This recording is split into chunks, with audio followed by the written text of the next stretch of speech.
gap between what they can afford and what they need to thrive. More than half of families in the U.S. today are one paycheck away from financial crisis. At Good 360, we deliver hope when families need it most, providing essentials like clothing, hygiene items, and household goods. Put help within reach. Learn more at good360.org.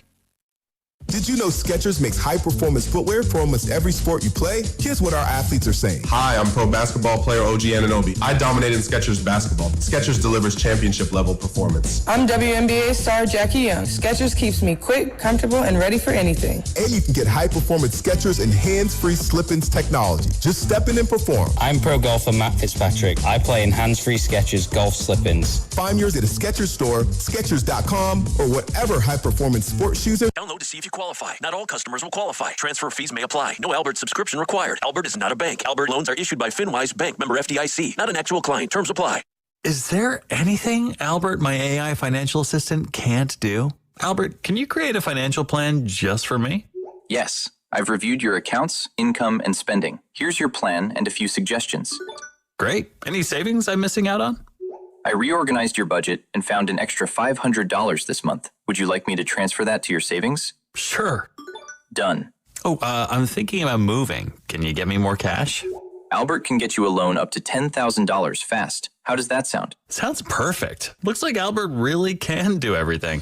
Download the Albert app and use promo code GAIN to try Genius, your AI financial assistant, and get up to $10,000. Just download the Albert app and use promo code GAIN to try Genius and get up to $10,000. Promo code GAIN.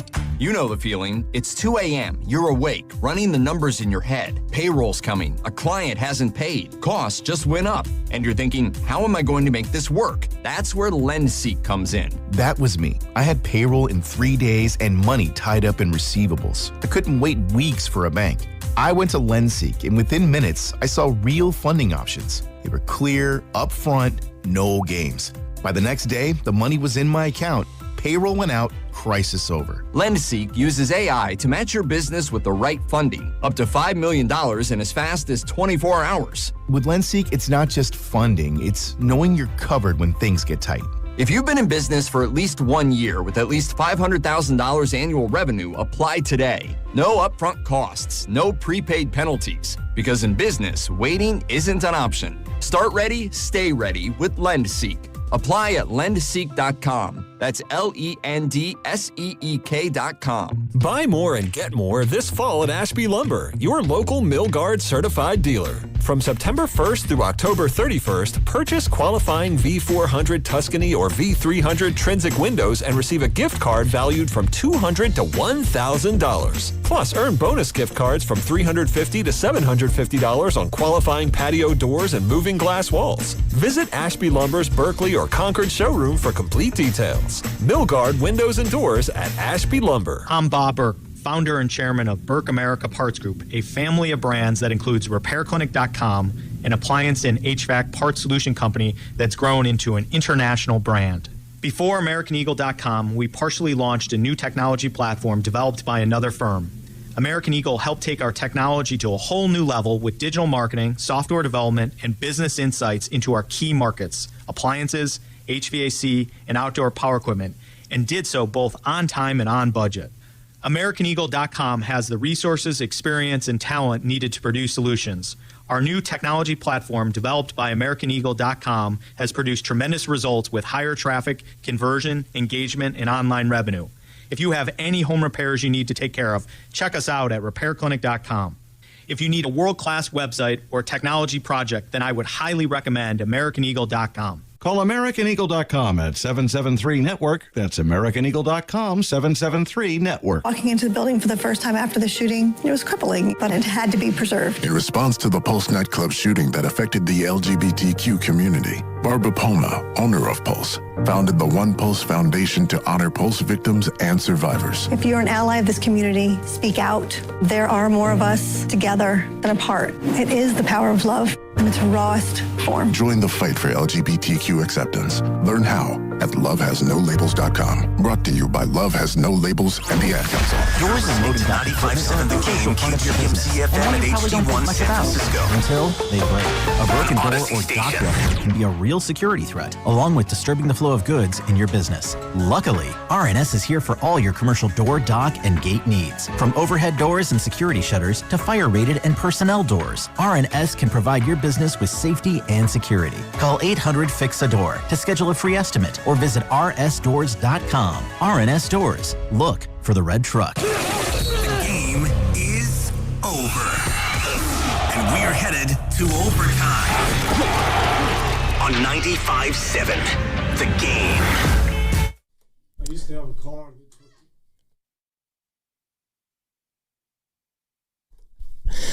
Good evening, everyone, and welcome into Overtime. Week 1, preseason week 1. Not really sure how we're going to talk about this, but Mark Grandy, Sterling Bennett out today. You got Evan Giddings and Dan Devone. Glad to be back in the saddle. Hey, they call me, I deliver. And they told me that I was working with you tonight. What's up, man? It's good to see you. How are you, buddy? Well, last time we saw each other was on the streets of New York City. Before we get into the football, obviously, Niners, by the way, got a little less than a minute left. Losing 19-10. Again, preseason game to the Titans. But before we get into that, we got to exchange some actual pleasantries. So do we want to tell the people the last time we saw each other? It was about, 6 days ago? I mean, you you may be very casual about this and just playing possum right now. I'm not a city guy. You tell me. It's an island of 6 million people. That does not happen, my man. You do not run into people like that. And you were there for a couple of hours. Yeah, I had to get my phone fixed because I had to be able to do something like this show. Anything. We can sort of trickle that in as the show goes. Yeah. We should talk Niners, I think. Yeah, we should. Absolutely. The Niners right now just finished kicking a field goal with 48 seconds left. So they take the points, again, trailing by 6 to the Titans. In a game that's kind of inconsequential in terms of, wins and losses. Look, the Titans played all their starters. The Niners today, they split halves between Rourke and Martinez. I guess the star of the night for the Niners was their second-round pick, DeJon Stribling, who was, I thought, fantastic in his limited amount of snaps. Played most of the first half with, technically the backup quarterback. But I got to say, we kind of talked about this around the time the draft happened. The Niners have had some bad fortune with wide receivers. Obviously, Ricky Pearsall is down for the season with a PCL injury. Mike Evans is going on year 13 as their big offseason addition. But Stribling looks like he's got some juice, and to me, he's the number one story from this game. First round pick, right? Early second round. Early second. Stribling? Yeah, Stribling. Technically traded back twice in order to get him. Oh, all right. Yeah, you're right. I think he jumped out off the page if you're looking at a preseason football game tonight and what it is that you take away. It's him, and I thought that Duggar, the linebacker, defensively, you heard a lot about him in camp, and he sort of jumped off the page. But Stribling is, very few times does a guy deliver just about everything that you envision of him. I hear so many stories about his size, his strength, his speed, and all of that was on display today. Now, again, it's a preseason game. We don't want to obviously get in the trees, but that's exactly what it is that they need at a position room that clearly needs a shot in the arm of somebody that's young, that's durable. We'll find out if he's durable, but certainly somebody that can sort of solidify that position with all the injuries. Yeah, no doubt. I thought, this was a game where you're looking at the Titans, who are a team coming off a season that produced a very high pick, who, by the way, Carnell Tate, their number one pick, kind of in the shadow tonight of DeJon Stribling, got 3 targets, did not get a catch in, the 4th overall pick from Ohio State, supposed to be this big-time receiver, number 1 off the board. Stribling, I thought he looked better than him. But aside from that, it's one of those games where, the Niners are a team that they're looking ahead. I thought that this entire offseason was a lot about load management. You knew you weren't going to see the Purdy's, the Kittles, the Williams, the McCaffreys, the Evans of the world. Those guys are going to get ready for early September in Australia against the Rams. But this game was about just seeing what kind of depth they have. And I got to say, Dan, for the most part, I thought they played pretty well. Again, it's their first live reps of the season outside of the joint practice they had against the Titans a couple of days ago. But I think you're right that some of those players, whether it was Duggar, I thought Ephesians, was it Psylocke? Price-Hawk, pardon me. Thank you. Their fifth-round pick, the cornerback from Washington. He looked pretty good. He's a big boy. Wow. I mean, you look at that guy, 6'3", with that wingspan. Kind of an old-school corner. Yeah, man. He's got that Merton Hanks gooseneck thing going there. He looked impressive. I mean, it's so difficult, right, in a preseason game to see what it is that you're working with. But these draft picks this year really sort of they delivered the goods in game one. And obviously, a long way to go. But to your point, when you're looking for depth, and again, I think things sort of begin and end. And my major takeaway, and I think sort of collectively from this game, is the kid Stribling and his size and his strength and some of the catches that he made that weren't necessarily right on him, but having to reach back, and then that little toe dance he had, and then put his head down and showing the strength. And the one thing I haven't seen, and maybe I could ask you, is he a 4.3 40 guy when they talk about his speed, or is he a guy that is just really fast in space, or is he running away from guys? I mean, is he literally, can you put him out on an island and he's taking the lid off? I mean, he ran a 4.3 at the combine. Wow. Yeah, I mean, he's fast. The thing that stood out to me, and it's like you hear the 6'2", you hear the frame, but it's another thing to see it. And I think you're right. One of the things that stood out to me was it felt like every time it was third down, and again, he's catching balls from Rourke and not Brock Purdy, and he's not out there with Debo and Mike Evans, but he was the guy. When they needed to play on third down tonight, especially early in that game, they were going to him. Big catch over the top, little in and out move, up and under, gets open for a big gain in that second quarter, ends up producing a scoring drive. Like, those are the plays the Niners are going to need. And especially without Ricky Pearsall, I know that they were hoping, and this is the thing too, it's kind of confirmation, right? We've been reading during training camp that this guy's got some talent. He's tight spaces, got some quick feet, playing mostly out of the slot. We've heard he's been sort of like a Jawan Jennings, but to your point, it looks like he's a lot faster. And for the Niners, I think that, preseason is something they don't take as seriously as maybe other teams do to their age, but this rookie's got some juice, and that's going to be huge for this team. And he's going to get time. Right? One thing we know about Shanahan, he's going to play his rookies, going back to Debo, Brandon Ayuk, obviously Pearson. Now he's hard on his rookies.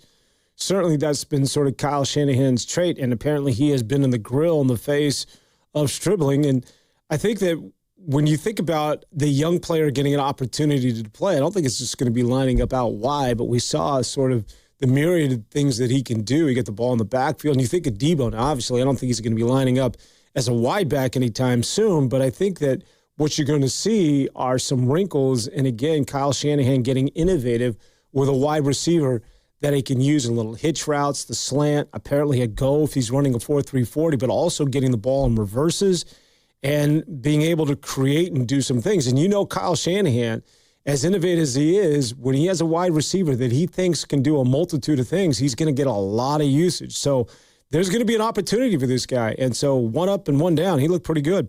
Yeah, he looked like the best wide receiver on the field. And that's among a group of wide receivers that have Wan'Dale Robinson, who got paid big money this offseason by Tennessee, Calvin Ridley, who's been paid big money by the Titans, and Carnell Tate, who's taken 4th overall. That's not to be taken lightly. I mean, 8 targets, 7 catches, 63 yards, including that 32-yard dime dropped in by Curtis Rourke in the first half, who, by the way, went 12 for 14. I didn't think they necessarily opened things up, but they played, I thought, classic preseason football. They allowed defenses to sort of dictate the tone. And it was impressive to me, too, because, again, I think this is a situation where the Niners are looking at the other side and they're saying how much their young players have against a Tennessee team that's looking to prove something to themselves. Like, winning this football game is more important for a team like the Titans, obviously, than the 49ers. But that means that Robert Saleh, who's looking to establish a brand and a culture there, he wants his guys to go full bore. And so to see Stribling take it up against those number one defensive backs, that says something. And it says to me that, as great as Mike Evans is, to me, going into week one, I want to see what Purdy does with Mike Evans. But in a way, Stribling, he feels like already the most electric offensive player just because of the speed and the ability to potentially break one. Yeah, and again, as I mentioned off the top, you hear a lot about guys who are big and strong, and a lot of that is just sort of like, we've been here before, right? But to see it in action where somebody actually delivers the goods, as the young man Stribling did tonight, was pretty exciting. And the minute you see him and he just fills out the uniform, it's just like, wow, okay, but now do you have the talents between the lines and when the bullets start flying for real? And apparently he does. This is exciting. And I think he's going to he's in a perfect situation because he's going to get run simply because they need him. And we should at some point get into the guy that was delivering him the rock tonight, and this kid, Justin Rourke, who looked pretty good, I thought. Yeah, no, Curtis Rourke. I think they're so this was kind of a storyline going into the game. I don't think many people expected Brock Purdy to play, but I was curious to see, Dan, if they would use Mac Jones. And they didn't. They split halves between Curtis Rourke and Adrian Martinez. I think Rourke is a guy that I've been reading about and watching that have kind of wanted him to, maybe next year when Mac Jones is likely going to leave, for more money, someone's going to pay him, that he can step in and be the backup quarterback. So these are important reps for him. But I'll ask you first. I mean, were you surprised that we didn't see Mac Jones at all tonight? No, not at all. Oh, Mac Jones is ensconced as the number 2. All these guys are going to get bubble wrapped. I think preservation is the operative word for this team, especially this time of the year. You want these guys upright, and especially when you get to the latter part of the season with all the injuries that they dealt with, not to mention it's the oldest roster in the NFL. Mm-hmm. Mac Jones, no. There's nothing to see with Mac Jones. He's the number 2. This is all about Rourke and Adrian Martinez, and I think it sort of went according to plan. Although I think Rourke left a little prematurely. I don't know about giving that dude or anybody when it comes to a preseason game. Who am I to second guess Kyle Shanahan? But quarterback sneaks or quarterback draw rather in close in the red zone. Those things are always vicious and never end well. And apparently he got dinged and got to keep an eye on the ribs. You know how that thing is. You can play because of the adrenaline, but we'll see tomorrow just how bad that shot was that he took from the side there. Yeah, I think the other kind of injury to keep an eye on tonight was Jack Jones, a defensive back for the Niners, who left early as well. A player that's kind of bounced around but has had some nice years. Las Vegas, played 17 games last season for the Dolphins, so something to monitor. We'll hopefully hear from Kyle Shanahan coming up in a little bit. Again, this is Overtime with Evan Giddings and Dan Devone live here on 95.7 The Game. Game officially done. The Niners lose to the Titans in week 1 of preseason. Got 2 more left under their belts in the coming weeks. 19-13 the final score. Kind of a classic preseason game. We didn't see any teams across the league, by the way, really run it up tonight. The most points that were scored across the NFL were the Chargers with 27, the Cardinals with 27, and the Pittsburgh Steelers had 28 points. So it's one of those games, too. Like, you're seeing them go for it on 4th downs. I think it was maybe nice at the end of the game for Shanahan to let Pinheiro.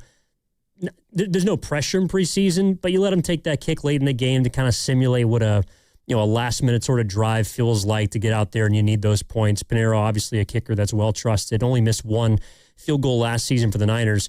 But overall, this was a game where you want to get in and get out without injuries. And to your point, maybe Rourke is someone to keep an eye on. But for the most part, the Niners got through healthy, and they bubble-wrapped their team. In, out, record doesn't matter.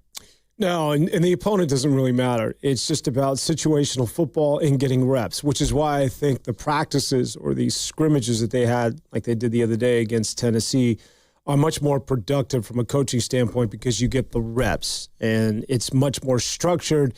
And I think that there's a lot more work that you can put into it. But I mean, you can't simulate what it's like, especially for these younger players, to play under the lights and for a regionally televised game, just to see how they're going to react in that moment. And so for a lot of these kids, it's their first opportunity to see how they respond. Again, I thought the rookies came across really well. There was 2 guys that I wanted to see, and Stribling exceeded expectations. And I think for a lot of people, I speak for them when I talk about what it is he was able to do today. And then defensively, this kid, Duggar, who I've heard a lot about, Looks fast and looks like a guy that could have an opportunity to be the number 3, I guess, if they go to a 3 linebacker set next to obviously Warner and Dre Greenlaw.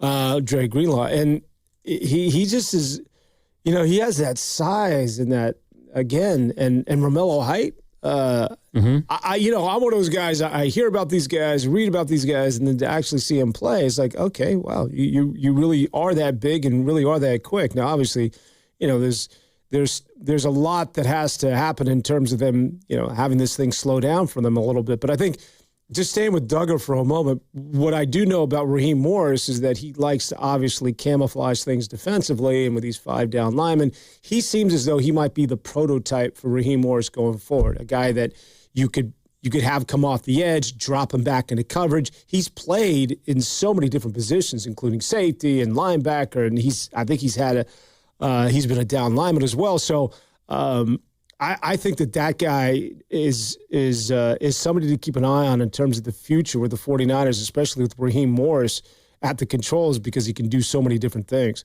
Well, and especially at the middle linebacking spot, you're hoping that Fred Warner is going to return to his Iron Man status. And last year I put more into the fluke category, but you're hoping Dre Greenlaw stays healthy. But the last couple of seasons, it's been really, since he tore his Achilles in the Super Bowl, it's been impossible to rely on him. And so at some point, you're probably going to need someone to step into that will spot. And, is it Tatum Bethune, who played a lot last year for the Niners? Is it Jaden Ducker? Is it Nick Martin, who had a team-high eight tackles tonight? A top 3 pick in last year's draft. So I think they have some options there. But you're right on Raheem Morris. I think that was defensively the storyline that I was most interested in. Okay, what were they going to do schematically? And we didn't see a ton of starting talent out there. But I did think you got a glimpse into how he's going to deploy some of these guys. 3 sacks in a preseason game, a couple of which against quarterbacks who were trying to make plays out of nothing. But you saw Tatum Bethune blow up a guy in the second half and get to the quarterback. You saw a couple half sacks from some down linemen. You saw him not being afraid to blitz, sending guys like Duggar, who's fast. And it feels like Raheem Morris is not going to be afraid to get imaginative this season when necessary, especially if, God forbid, Nick Bosa's knee is lingering and you don't have your top edge rusher. This is a football team that I thought last season a lot of fans and media were begging Robert Saleh to blitz. They were begging him to send an extra man because you just didn't have a lot of talent out there on the football field. And while they have more this season, a lot of which we didn't see tonight, I think it's already apparent in one preseason game that Raheem Morris is not going to be afraid to try and dial up an extra man or two. I would say that, listen, if you're going to be relying on blitzes and exotic packages, I think you can fool offensive sets for a bit, but eventually I think you got to win up front, don't you? So the area of concern that has plagued this team over the last couple of years continues, and it's who plays the bookend or the opposite side of that of Nick Bosa, and they haven't been able to solidify that spot since the departure of D Ford. How long ago has that been, right? I mean, yeah, Chase Young's been the closest guy they've found. They brought in veterans like Chase Young, and they brought in kids like Drake Jackson, and it hasn't worked. And, Mikael Williams showed signs, but obviously he's injured, and maybe he's that guy. They're expecting him back at some point during the season. But that continues to be, I think, when you think about and you handicap this football team, especially on that side of the ball, it's like, who's going to be that guy that's going to set the other edge? And you can get exotic in your blitzes and you can drop guys into coverage, but at some point you got to put a hat on a hat, and the guy's just got to beat that tackle with a hand in the dirt. My point being is that you can only do so much in terms of trying to fool offenses. At some point, you have to have another guy set the edge. And that continues to plague this football team. And we'll see whether they found it with Romello Hyde or the before-mentioned Duggars, or maybe it's Mikael Williams. Yeah, Hyde's a guy I'm interested in. It's kind of funny. I think his first play on defense, he had illegal hands with the face and just got a little bit too aggressive. But he's someone who's supposed to be fast, sort of filling in, for the 49ers and what they're trying to do, defensively. I mean, you just look at what they had last season on the defensive line. It just simply was not enough. And I know they weren't a team that blitzed a whole lot, but 2 years ago they had a 9-sack leader. Last year their leader in sacks was 4, and it was Bryce Huff who retired prematurely. So I think Romello Hyde's sort of supposed to be that replacement, if you will. And I mean, my biggest question, I know sacks aren't everything. You want to hit the quarterback, you want to get to the backfield, you want to get tackles for losses. But I wonder, is there going to be a guy on this football team, Dan, with 10 sacks this season? And is there any way that guy is not named Nick Bosa? Because to me, he's the only one with the ability right now to do it. You'd like to see what you have with, some of the guys up front. Obviously, Mikael Williams is looking to have a bounce back season. To me, he's less of a pass rusher than he is sort of a tone setter on the edge. They don't have a ton of guys one-on-one who can get to the quarterback besides 97. And that's why I believe that someone like Raheem Morris is a Kyle Shanahan guy. He's not maybe going to be so aggressive, but he has his own style. Like, I think if there's anybody that's going to hold Raheem Morris back, it'll be Shanahan, because Raheem Morris's style is figuring out different ways to force the ball into dangerous areas, whether it's the quarterback being pressured, making poor decisions. I just think there's going to be more versatility on that side of the football. And while it may not be Romello Heights specifically, they got to find a way to get after it. Otherwise, this is going to be a season that, with a tougher schedule and better quarterbacks, it's going to be a lot harder. Well, Nick Bosa has got to be healthy. Yeah. Somebody's got to pressure the quarterback.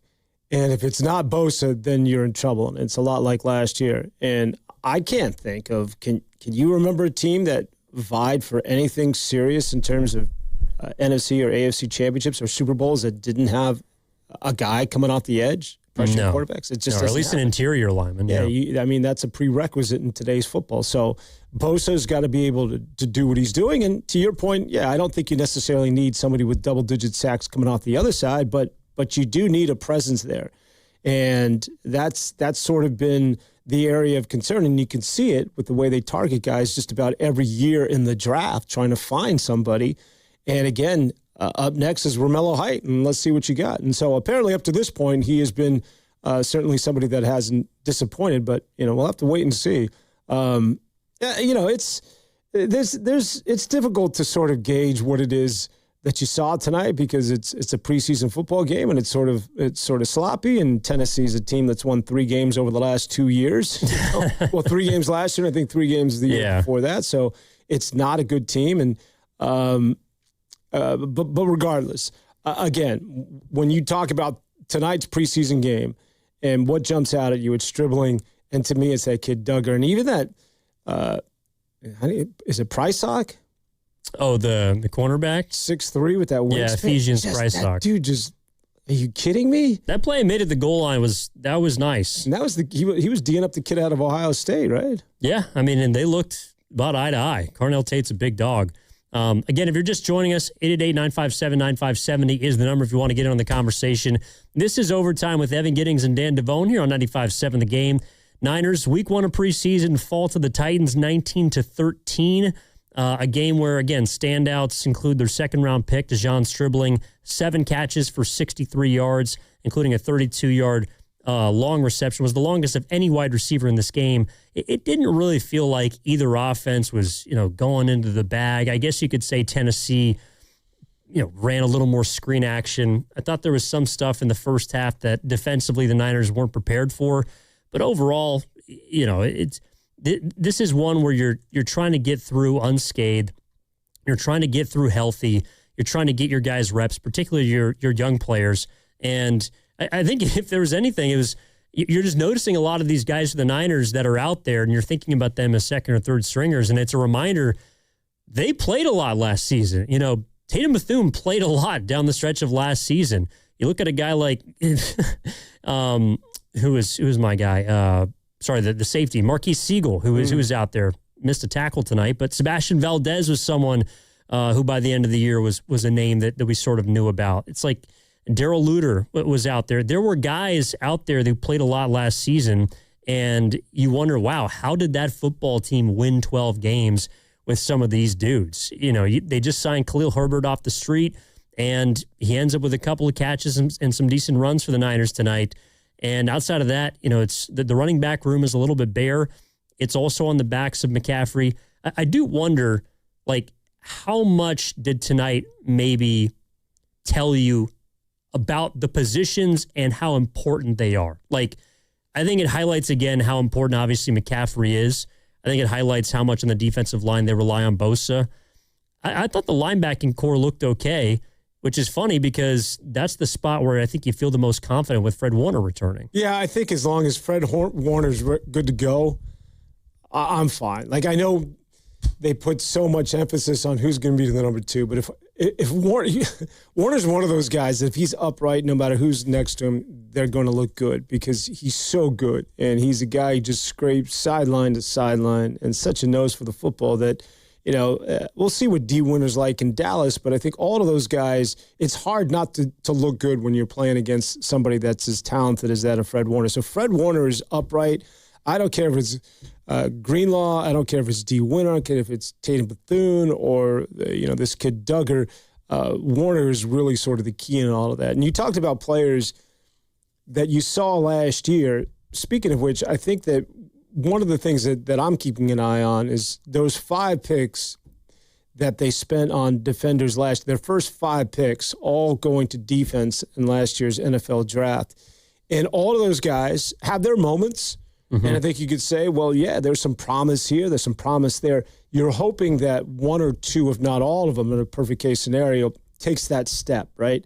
Where things slow down and then suddenly the confidence begins to settle in and they become impact players, not guys with potential or guys who look good in a play or two but are still very green, but rather somebody that you can rely on, whether it's Upton Stout now that has solidified the nickelback or the big kid out Collins or if it's C.J. West or Mikael Williams, that they're no longer rookies but guys that now in their second year are solidifying key positions for this 49er football team, because I think that was the idea all along when they put such an emphasis on those young players and leaning in to all 5 of them when they drafted them in 2025. Yeah, and you're going to need some of those guys to take some steps. Maybe not leaps, but certainly steps into appearing like certifiable starting caliber players, because the Niners is, as much as they've relied on this older core and a lot of these big stars, when you have a draft like you do last year where you take 10 guys,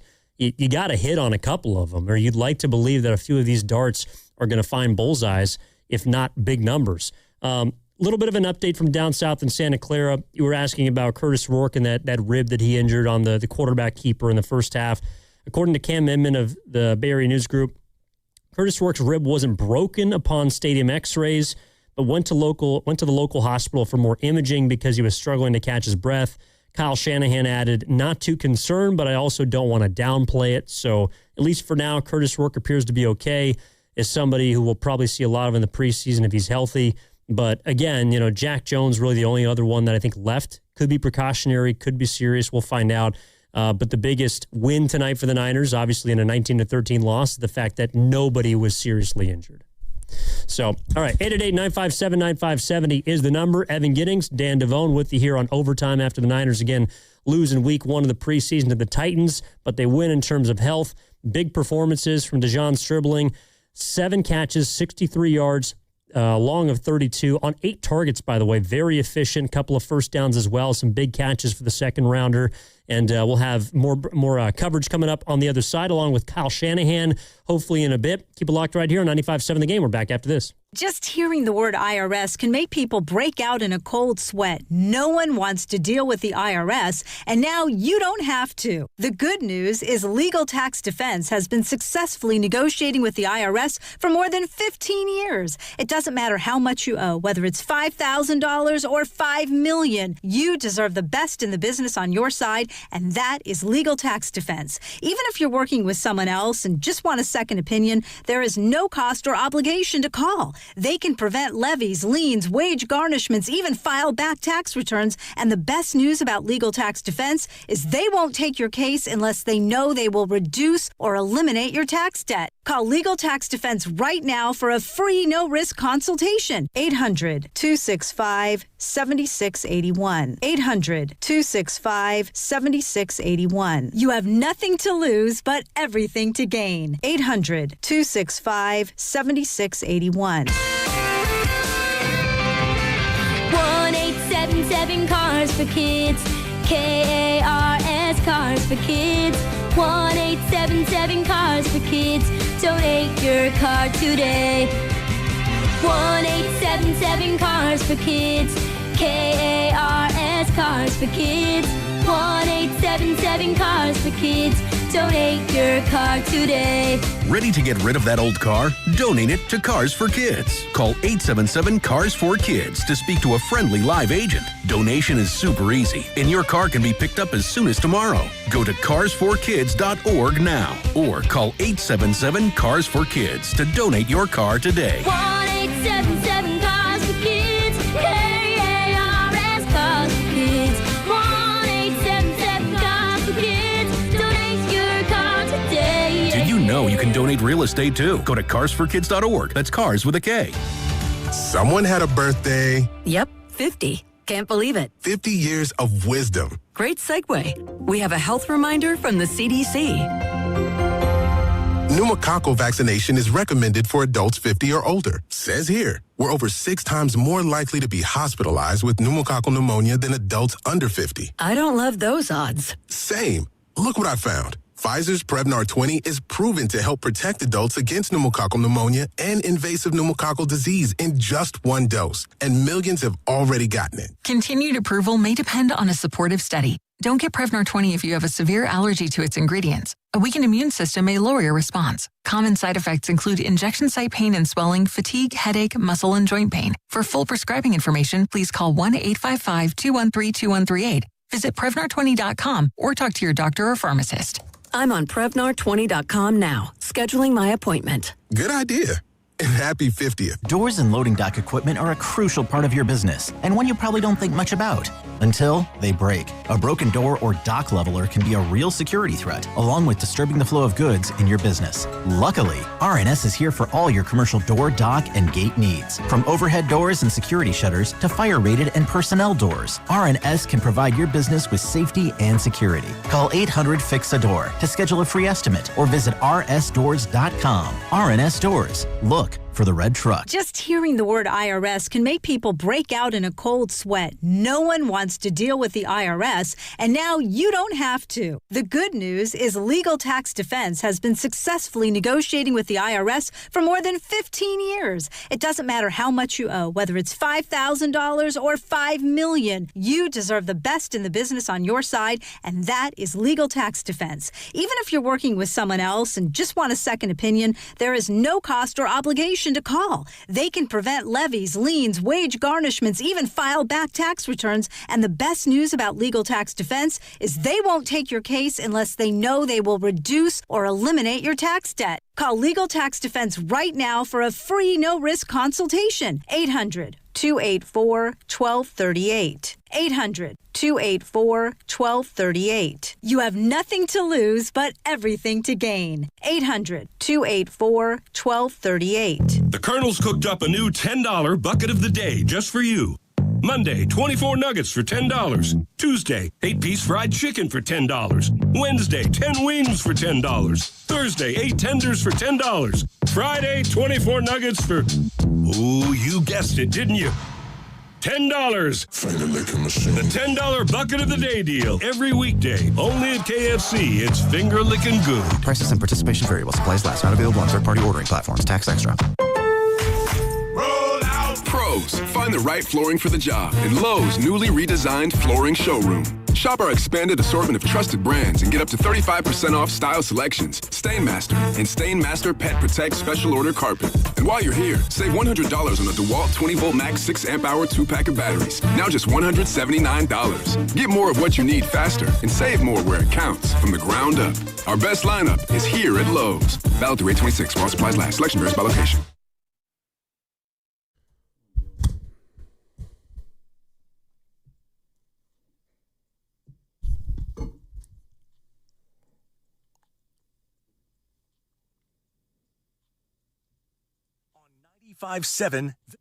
Now back to overtime on 95.7 The Game. All right, welcome into overtime. Evan Giddings alongside Dan Devone with you here tonight. Granny is showing to be back soon, but week 1 of the preseason is done. We finally got it's just kind of weird, Devone. Like, you go so long. I think by the end of the season, especially with one as much of a roller coaster as the Niners had in 2025, you're kind of, I don't want to say burnt out, but you're like, whew, you can just take a deep breath. And then August comes back around, you get a little itchy, you start reading about training camp, and we got football for the next 6 months. It's interesting that you say that, because what do you think about, and I mentioned how you need to preserve these guys, especially with all the injuries that they've dealt with. Specifically, somebody like that of George Kittle. Is he playing in Australia? It looks as though he's pretty close and he's good to go. You could still stick him on the PUP list. I mean, my whole thing is to make sure that these guys are upright and ready to go the most important part of the season, which isn't early September, but rather December, January. Doesn't that sound like the NBA, though? Exactly like that. Sounds like basketball. Well, I was about to give you a New York Knicks reference, but I was going to spare you. But I grinded the Knicks this year during the 82 and the ebb and flow, and there were times where I was like, this team is not going to win a damn thing in the postseason, and get rid of Brown, and Karl Anthony Towns sucks. And then at the most important part of the season, they go 16-2, right? They all found their roles and everything gelled. And yes, I think it's applicable to the NFL, and more specifically the 49ers. And so, yeah, you love to see Kill. I know he wants to play 100,000 people out in the land down under, and sure, but it's more important to have these guys good to go, I think, at the most important part of the season. And when you think about the injury history of late, I'm thinking about being very cautious. And I don't know, teams don't necessarily load manage in the NFL, but I would consider it if I'm Kyle Shanahan, who's rocking a mustache these days. Yeah, and again, the Niners lose to the Titans 19-13 here in week 1 of the preseason, breaking it all down for you. Hopefully going to have Kyle Shanahan's sound coming up in a little bit. But to your point about the injuries, I mean, the only thing to report tonight is Curtis Rourke, whose x-rays, for his rib cage came back negative. He's going to get an update from the local hospital, but those are pretty much the updates you hope to hear every single week. I think it's funny that on the day where Pablo Torre's podcast comes out about the substation and kind of debunks a lot of the, non-scientific evidence as to why the Niners are injury prone, it's a day where you get through the preseason pretty much unscathed. And I realize that their big boys didn't play. The Titans did play the majority of their starters, but for the most part, neither side was hurt. And that is, it's funny, we're talking a little bit about basketball, but just my sense, and I think it's been highlighted and heightened by the Niners because of their age.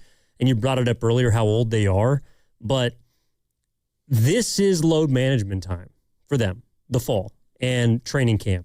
And to some extent, maybe the beginning of the regular season. I still don't think you can approach it that way with just 17 games. Maybe in a case like Kittle, you try and save him from himself at the beginning of the year. I'm not sure. But this is the time of the year where the Niners, who have a bunch of players who have played in a bunch of playoff games, a couple of them have played in Super Bowls, they do not need to go full out. They do not need to be 100% in practice, in joint practices, clearly in preseason games. Even if, like last year, you saw Brock Purdy get a couple of snaps against the Las Vegas Raiders, there's no rollouts. We're handing the ball off, a couple of quick drops, get the ball out quick, get a sweat in, and get on that plane 100%. So from that perspective, the Niners, I think they won tonight, even though they actually lost by 6. Yeah, I don't think you're going to see any of those guys, especially Brock Purdy. But now maybe he gets pressed into duty because of Rourke's injury. And again, it's a preseason game, and I'm not going to second guess and go after Kyle Shanahan, but treat him like Trey Lance. You could say it. A quarterback draw. I mean, down there. It's just a recipe to get dinged, get guys coming from all sides and head on. And sure enough, he was unprotected, and somebody came in and put the hat right on the rib cage. And I sort of felt bad for the kid because he was obviously dinged and didn't know where he was. Mm-hmm. And right after that, the play clock ran out on him. And Kyle Shanahan was yelling from the sidelines, look at the clock. And he was completely out. I mean, he was so good up to that point, but then he got completely discombobulated, and then right after that, I think even when they scored the touchdown, he had problems with the snap, but you could see that he came unglued after that stick. So to your point about erring on the side of safety, I would do away with any quarterback draws, especially when it's Curtis Rourke. I get it; he's number 3 on the depth chart, But still, when you think about it, if he's unavailable to go, your only available quarterback is Adrian Martinez, which means you're going to have to see a little Brock Purdy, or maybe you are going to have to see Mac Jones when, in the perfect world, you didn't want to play either one of those guys. Maybe you got to sign a guy. I don't know. I mean, yeah, Adrian Martinez played the majority of the football game tonight. Curtis Rourke, by the way, an efficient 12 of 14 for 101 yards, 97 quarterback rating. Adrian Martinez went 16 of 30 with 159 yards. Neither had a touchdown, neither had an interception. Offensively, the Niners played it pretty close to the best. There was a couple of negative plays they had, but for the most part, just tried to keep the ball out of harm's way and also keep their receivers and other players out of harm's way. I thought this game mimicked a lot of what we've been reading and seeing in training camp, which is kind of bubble wrap. If Christian McCaffrey's got some tightness, shut him down. Nick Bosa, soreness in the knee. All right, you haven't even had a full practice. Just sit for a week. Trent Williams, it's not that big of a deal. Who, by the way, again, just as a reminder, was on the broadcast and on a KPIX, looks huge. I mean, just every single time you see Trent Williams, you wonder at his age how he's able to just maintain the kind of stature that he does. But tonight was about the young guys. I thought it was funny that the two sides approached this game, I felt like, Dan, just in such completely opposite manners. Kyle Shanahan is looking at this. I know you want to win every game, but Kyle Shanahan's guys, get out there, get your reps, get your work in, get on the bus, go home, and make sure you're not hurt. Robert Saleh is like, all right, this is our first game together as a group. We want to try and establish something. Cam Ward, you're starting. Will Levis has been a starter before. You're playing. Trubisky, you're going to get in there, a veteran quarterback. Tyjae Spears, who saw a bunch of time last year for the Titans, is out there. Tony Pollard, their starting running back, is playing and getting the ball between the tackles. Like, the Titans were trying to win this football game in a sense, whereas the Niners were just trying to get through the football game. And I think from that perspective, they look pretty good, considering a lot of their backups were going up against ones on the other side. Yeah, I don't know if anybody's trying to win these games. Maybe he is. He's clearly trying to change the culture. I think what he wanted to do is have his starting units out there play and play well so that he can create some sort of momentum and energy in that locker room. And again, just sort of cultivating an entirely different sort of culture and environment out there in Tennessee because they've been so associated and accustomed to losing. It's interesting to your point because coaches have such different philosophies when it comes to the preseason. I know Sean McVay for years, ever since he's taken over, does not play his starters. Going back to the year they went to the Super Bowl and Jared Goff and company did not see a snap in the preseason. There are some players, and I think Kyle Shanahan is not to that level, but I think Shanahan at some point wants to see Purdy or some of his starters, if he can, get some reps, especially when it comes to his quarterbacks, so they get in some sort of a rhythm with their wide receivers and just get some of the rust off. But yeah, it depends on who you are as a head coach. Look at the Los Angeles Rams are probably going to use Aaron Donald, and Aaron Donald's the guy who hasn't played in some 3 years, and they firmly believe in the guy. So inactivity, they do not believe is something that can inhibit the performance level when it comes to playing in the regular season or when they count for real. 888-957-9570 is the number if you want to react to the San Francisco 49ers first preseason game. We're taking your calls. We're taking your reaction. Also, check us out on YouTube and Twitch, 957 The Game. 19-13, the final score. My name is Evan Giddings. That's Dan Devone. I thought maybe if there was one thing about the game, kind of made my eyes get a little big. I got to say that the line play between both teams and, not necessarily the defensive line, I couldn't wrap my arms around the Niners offensive line. And it was primarily at the beginning of the game. Anytime you don't have Trent out there, you're going to look different. But they didn't run the ball particularly well. They had a couple of early penalties. If I'm trying to figure out where the Niners can get better, I think that the area of concern for me for this football team, Dan, is the trenches. And they didn't necessarily get, dominated up front, but they gave up 167 rushing yards. Not all of it's going to be legitimate. Some of it's against backups and all the rest. But I think the ground game, especially when you think about, all right, who do you got coming up to start the season? The Niners are going up against the the Rams, they got the Broncos, and the Seahawks, 3 of the first 5 weeks, all teams that can control the line of scrimmage. That's something that we're obviously not going to find out how good they are in preseason, but it's just kind of something I'm keeping in the back pocket as a receipt. Like, okay, couldn't really protect the quarterback the first couple of drives, didn't run the ball necessarily efficiently. McCaffrey's going to make a huge difference in that, but how much of that is going to change from last season to this season? Because it was a big reason, I think, that they looked so overmatched when they went up against the best talent, not just in their division, but in the NFC. I think it'd be a bigger concern if it was Brendel and Dom Pooney out there tonight, McKivitz and Trenton Williams all whiffing on guys. Then I think that there might be something there. But I think that the 49ers knew going into this when you're using backups to the backups in your offensive line, because an offensive line is all about rhythm, man. It's about synchronized swimming. Like, everybody has got to be in sync with one another. And when you're just throwing sort of a hodgepodge lineup out there, I think, you can sort of expect the worst. A lot of this is just one-on-one evaluation as to whether or not these guys are going to make the 53-man. But if it's Brendel and, again, Dom Pooney and all of these guys and McKivitz that are put in the sort of performance that we saw tonight, then I think it would be a bigger concern. I think offensive and defensive line play, the two things during the preseason are really difficult to gauge, especially when you don't have your starters in there. Yeah, no doubt.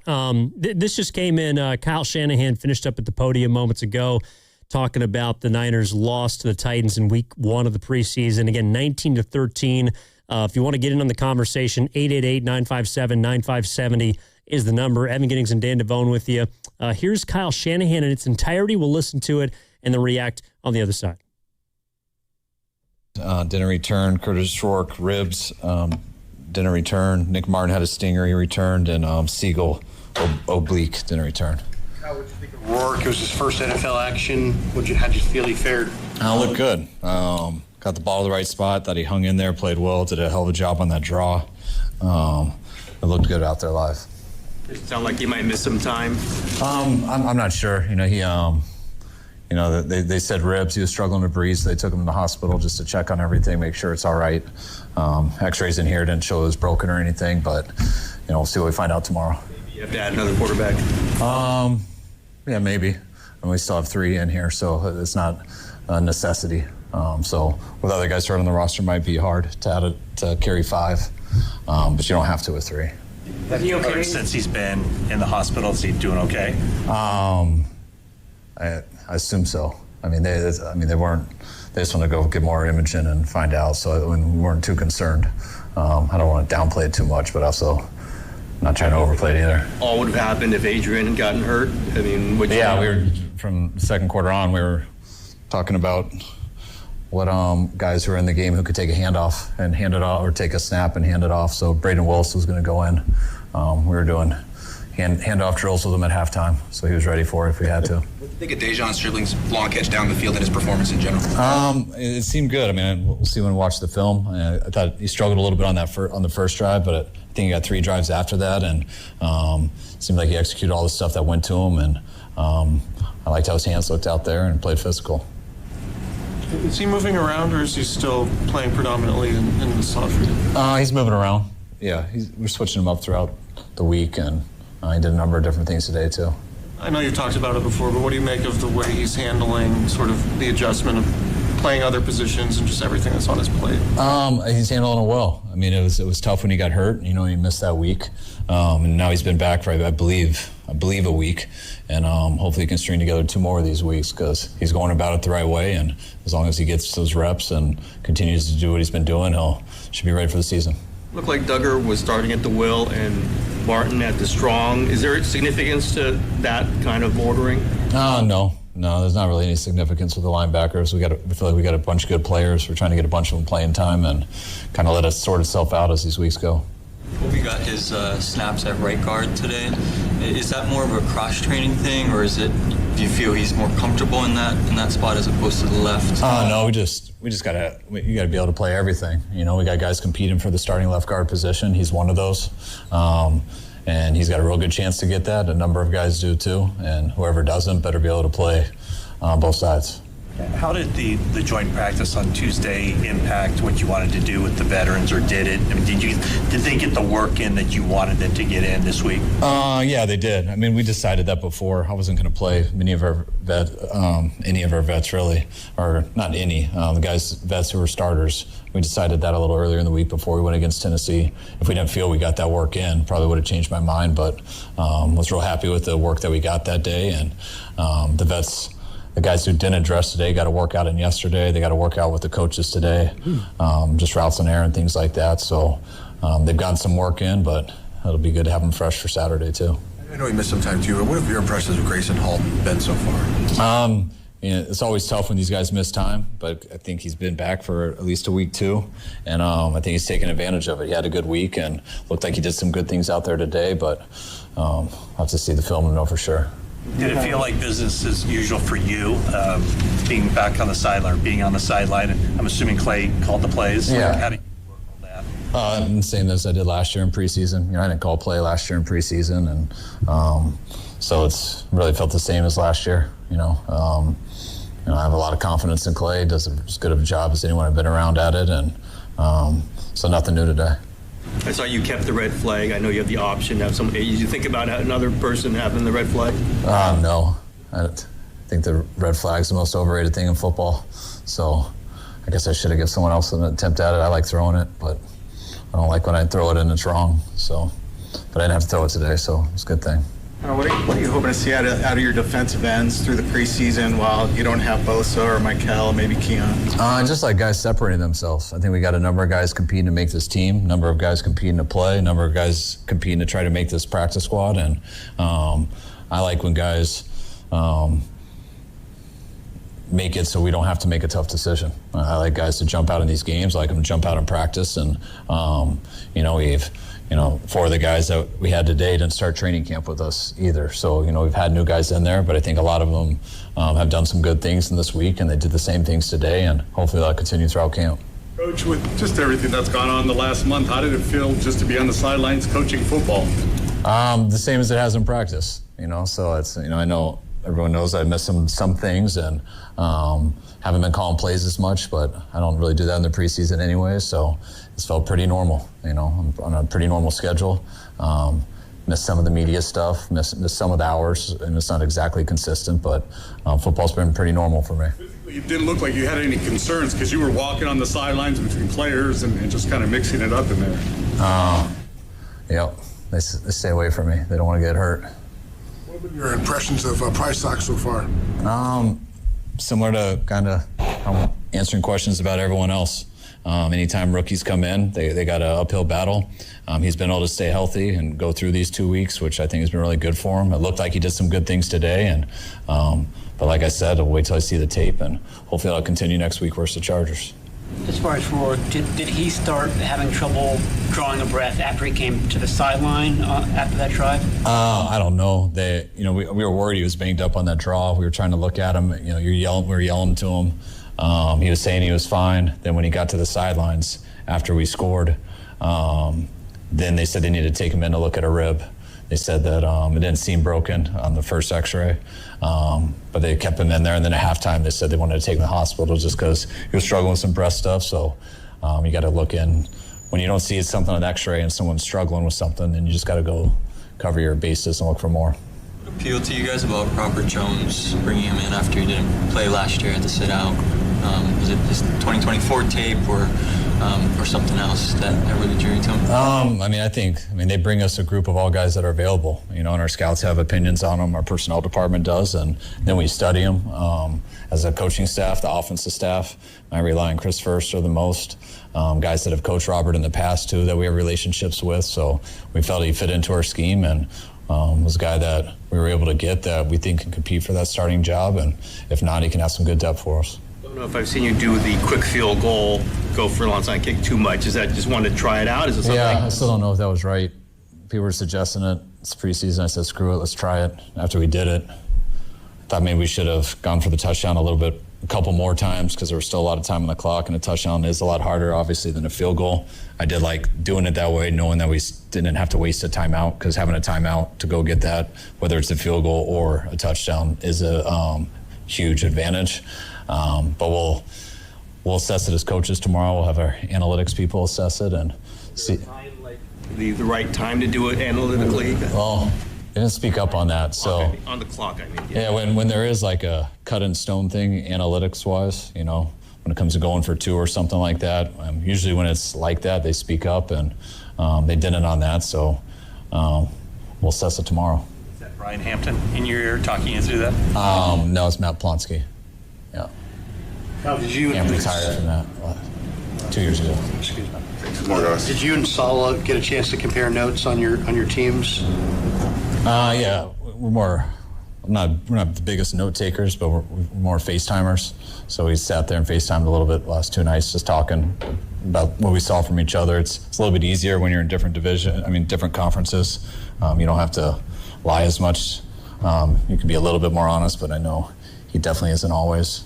He's still trying to find things out, and so am I. But it was good for us to practice against each other, have someone that especially seeing Gus and stuff, and White Cotton, who was here for a little bit, Tony Oden.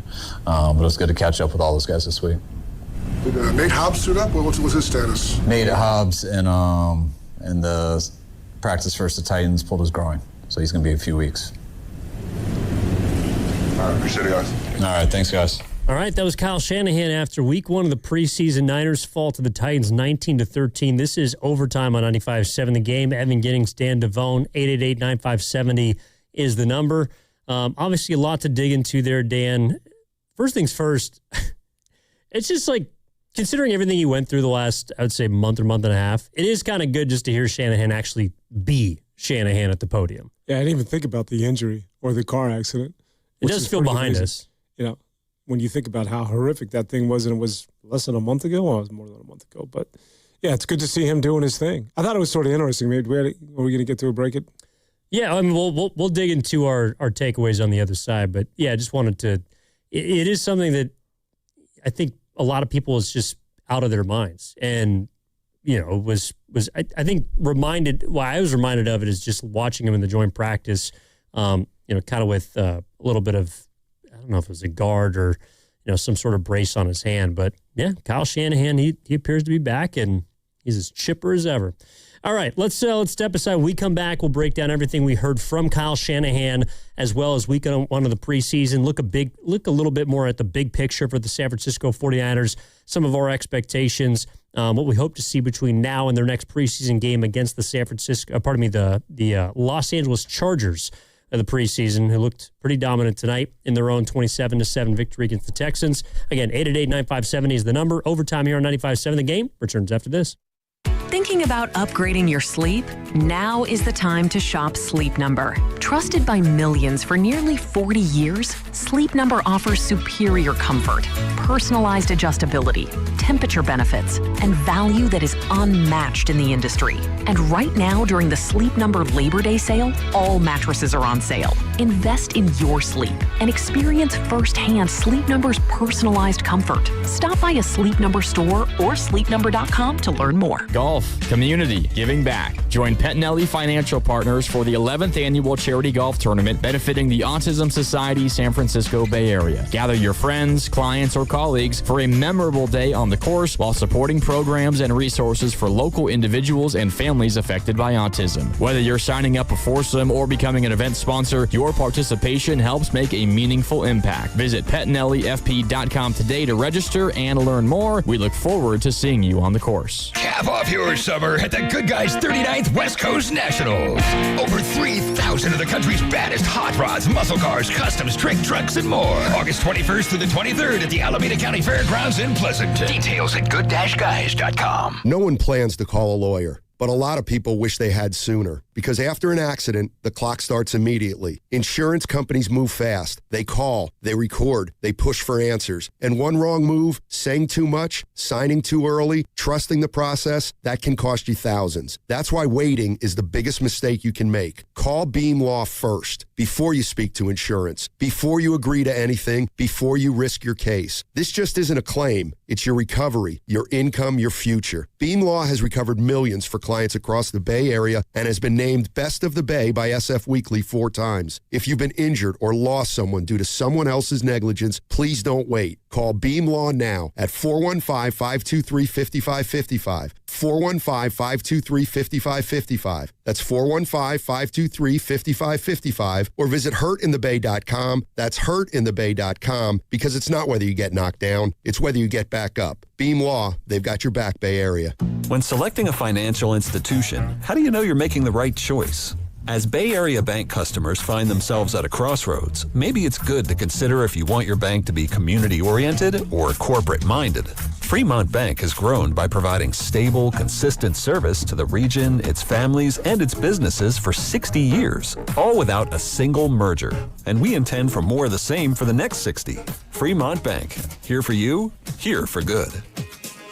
Buy more and get more this fall at Ashby Lumber, your local Milgard certified dealer. From September 1st through October 31st, purchase qualifying V400 Tuscany or V300 Trinsic windows and receive a gift card valued from $200 to $1,000. Plus, earn bonus gift cards from $350 to $750 on qualifying patio doors and moving glass walls. Visit Ashby Lumber's Berkeley or Concord showroom for complete details. Milgard Windows and Doors at Ashby Lumber. Hey there. It's Bonte, and I'm excited to tell you that summertime is a great time to discover the islands. River Islands, that is. They're located in Lathrop, right over the Altamont, and have become the best-selling lifestyle community in Northern California. Currently, there are 15 model complexes open for touring. This gives you all the choices you're looking for in size, location, and price. Take your pick from neighborhoods built alongside lakes, near parks and trails, or looking out on the San Joaquin River. This month, a brand new K-8 school is opening, the 4th built inside the community, and River Islands High School is welcoming students back for the fall term. Over at the Town Center, activity is everywhere at the Redwood Cafe, and a new community amphitheater gets closer to completion. More than ever, River Islands has it all, and it's all priced from the $600,000s to over $1 million. Start your tour on riverislands.com and see for yourself how the good life can be your life. Isn't it time for you to discover the islands? Someone had a birthday. Yep, 50. Can't believe it. 50 years of wisdom. Great segue. We have a health reminder from the CDC. Pneumococcal vaccination is recommended for adults 50 or older. Says here, we're over 6 times more likely to be hospitalized with pneumococcal pneumonia than adults under 50. I don't love those odds. Same. Look what I found. Pfizer's Prevnar 20 is proven to help protect adults against pneumococcal pneumonia and invasive pneumococcal disease in just 1 dose, and millions have already gotten it. Continued approval may depend on a supportive study. Don't get Prevnar 20 if you have a severe allergy to its ingredients. A weakened immune system may lower your response. Common side effects include injection site pain and swelling, fatigue, headache, muscle, and joint pain. For full prescribing information, please call 1-855-213-2138. Visit Prevnar20.com or talk to your doctor or pharmacist. I'm on Prevnar20.com now, scheduling my appointment. Good idea. And happy 50th. You're listening to 95.7 The Game, KGMZ FM and HD1 San Francisco on Odyssey Sports Station and the home of the Golden State Warriors and Valkyries. Always live on the free Odyssey app and now coming to you live from the Laughing Monk Studios.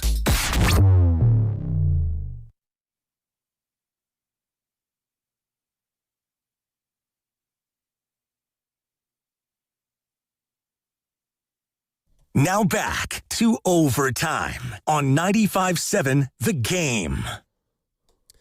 All right, week 1 of the preseason all wrapped up. Niners go down 19-13 to the Titans, walk away pretty much unscathed. Just 3 players, including their quarterback Curtis Rourke, Marquise Siegel, who saw time last year.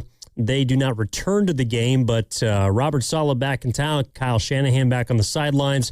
Prior to the breakdown, we got into Kyle Shanahan's postgame, talked about a lot of things. Good to hear him back at the podium, but what sort of stood out to you from old Shanny? Oh, he was just typical Shanahan coach talk. All of us, and I think anybody that saw the game, including the people that were there today, the media, they were asking questions. We're talking about Stribling. What do you think of Stribling? But he was very measured in what it is that he had to say, because he knows that this is going to get right back to the kids. And the last thing he wants to do is say, wow, he was amazing, like us, right? Like, he has got to temper all of that. I've got to see what it is that I saw on film. You just got to make sure that you bring these guys along and that they don't think that they've arrived, because there's still a long, long way to go. And he knows that better than anybody. I thought the one thing that jumped out at me is how measured his words were when it came to, obviously, I guarantee he'll either light up a fat one or have a beer. I'm like, man, I'm so happy what it is that I saw out of this kid. But as far as doing the song and dance with the media, he did what it is that Kyle Shanahan is expected to do, and that is to make sure that these guys keep a level head. Well, what was one of the first things he said about DeJon Stribling, who, by the way, had 7 catches for 63 yards on just 8 targets? Well, I didn't have a good first drive. Yeah, exactly. Thank you. I mean, the Niners as a whole didn't have a great first drive. I think that they had a holding penalty that set them back and, kind of killed it. But then they got into a bit of a rhythm after they went down 7-0. It was interesting. And, you can also see, I know Shanahan at the podium was one thing, but you can really see the coaching on the field. There's no doubt that someone like Cam Ward has infinitely more talent than an Adrian Martinez or Curtis Rourke, but I didn't think Cam Ward looked that good tonight. I have never been a Cam Ward guy. Going back to Washington State, I mean, sorry, I don't mean to... No, we can get into it. It's, but he gets a new guy in Brian Daboll, who's had success with quarterbacks in the past, I think most famously with Josh Allen in Buffalo, and who was a very raw talent himself. And Cam Ward he doesn't look any different than he did last year, where he can make these incredible plays. But I texted one of my buddies, our friend Carter Chickering, and I texted him, still looks like he's playing high school. He's like the skedaddle back there. He took a 20-yard penalty, intentional grounding. He took a bad sack on, I think it was his 3rd drive. Like, he can hit the home run, there's no doubt about it. But there was a play in the first drive where he had an easy just swing pass to Wan'Dale Robinson, completely biffed. Like, he went 5 for 12 tonight, and he's got all the talent in the world, but watching him versus Curtis Rourke, it's like, I understand he's the number 1 pick, but he's got a lot of work left. Yeah, and I think that when it comes to Kyle Shanahan, Kyle Shanahan covets certain quarterbacks. Like, he likes Kirk Cousins. He liked Sam Darnold. He liked Mac Jones. There's certain guys that he sees that aren't necessarily the most talented, but they can go through progressions. They're cerebral quarterbacks. They don't have the strongest arms. They're not Lamar Jackson. They're not going to get confused with Josh Allen or Patrick Mahomes. And I guarantee you that Kyle Shanahan would have no interest in coaching someone like that at Cam Ward. Totally agree. Not one bit. And did you see when those slant routes where he drops down 3/4? You know what, when I see Cam Ward needs to go to quarterback school and just learn to get into 3, 5, 7-step drops, go through your reads, stay in the pocket, come over the top, just be a quarterback instead of all of these other things that you're trying to do. His footwork is just, and I don't want to sound like some sort of a guru, but my goodness, his footwork is just brutal. Yeah, it's interesting, too, because, obviously he was taken after they selected relatively high, Will Levis, who is another big-arm quarterback out of Kentucky. He was a second-round pick under the prior regime. Remember, he was projected to go pretty high that year. Yeah, and he slid because there's a lot of the simple stuff that he just can't seem to do. I completely agree. You look, Kyle Shanahan, if the Niners had the number 1 pick in last year's draft, may they have taken Cam Ward? Possibly, but he does not seem like a guy who's going to succeed, at least in the immediate under Kyle Shanahan. And, you can say what you want, but Cam Ward's going to need some work, and Brian Daboll was brought in to help him figure that out. But, again, tonight it's like, I don't care if you can throw the ball 45 yards on a rope. You got to do that once or twice a drive. You got to be able to hit these checkdowns. You got to be able to hit the layups. And Cam Ward's taking step-back threes left and right. Yeah, nothing against Robert Saleh. We all love him, but it's one of the reasons why you don't see a lot of D coordinators as head coaches. It's because that quarterback position has become so centric, and now I think it's catapulted to being the most important position in all of professional sports. I think it used to be a pitcher in Major League Baseball, but now you don't win if you don't have a good quarterback in the NFL. It's as simple as that. You need somebody that is good if you want to have any sort of a chance. And because of that, the emphasis on the Sean McVays of the world and the Kyle Shanahan's, although McDonald's a defensive coach, but having guys that are able to blow into the ear of these young quarterbacks that are these quote-unquote quarterback whisperers, they're so coveted. And to have a young quarterback that obviously needs all the things that we just talked about, but then have Robert Saleh as your guy, it's sort of an odd fit. It reminds me of when Jared Goff first came into the league and Fisher was his head coach, and Fisher was just a guy who was a former DB and clearly a defensive-minded guy. And Goff, his first year before Sean McVay arrived, if you remember, much like that of Sam Darnold before he came to the 49ers and joined forces with Kyle Shanahan, Jared Goff was like a fish out of water. A lot of people just had the buzzword on him that first year, like he is so bad. But I think it's really important for a young quarterback to be able to align with a head coach who has sort of a more of an offensive sense of what it is that he's expecting out of a quarterback and a history of working with young QBs. Yeah, I think to your point, the Mike McDonalds are the outliers, or the exceptions. And to be fair, he did get a veteran quarterback in Sam Darnold, but it was a first-time coordinator in Clint Kubiak that helped propel that offense to the next level, along with that incredible defense. So I think that's, a little bit of the we'll put him on the side. I think a lot of teams are looking for offensively centric and minded coaches because you have so many raw signal callers now coming out of college.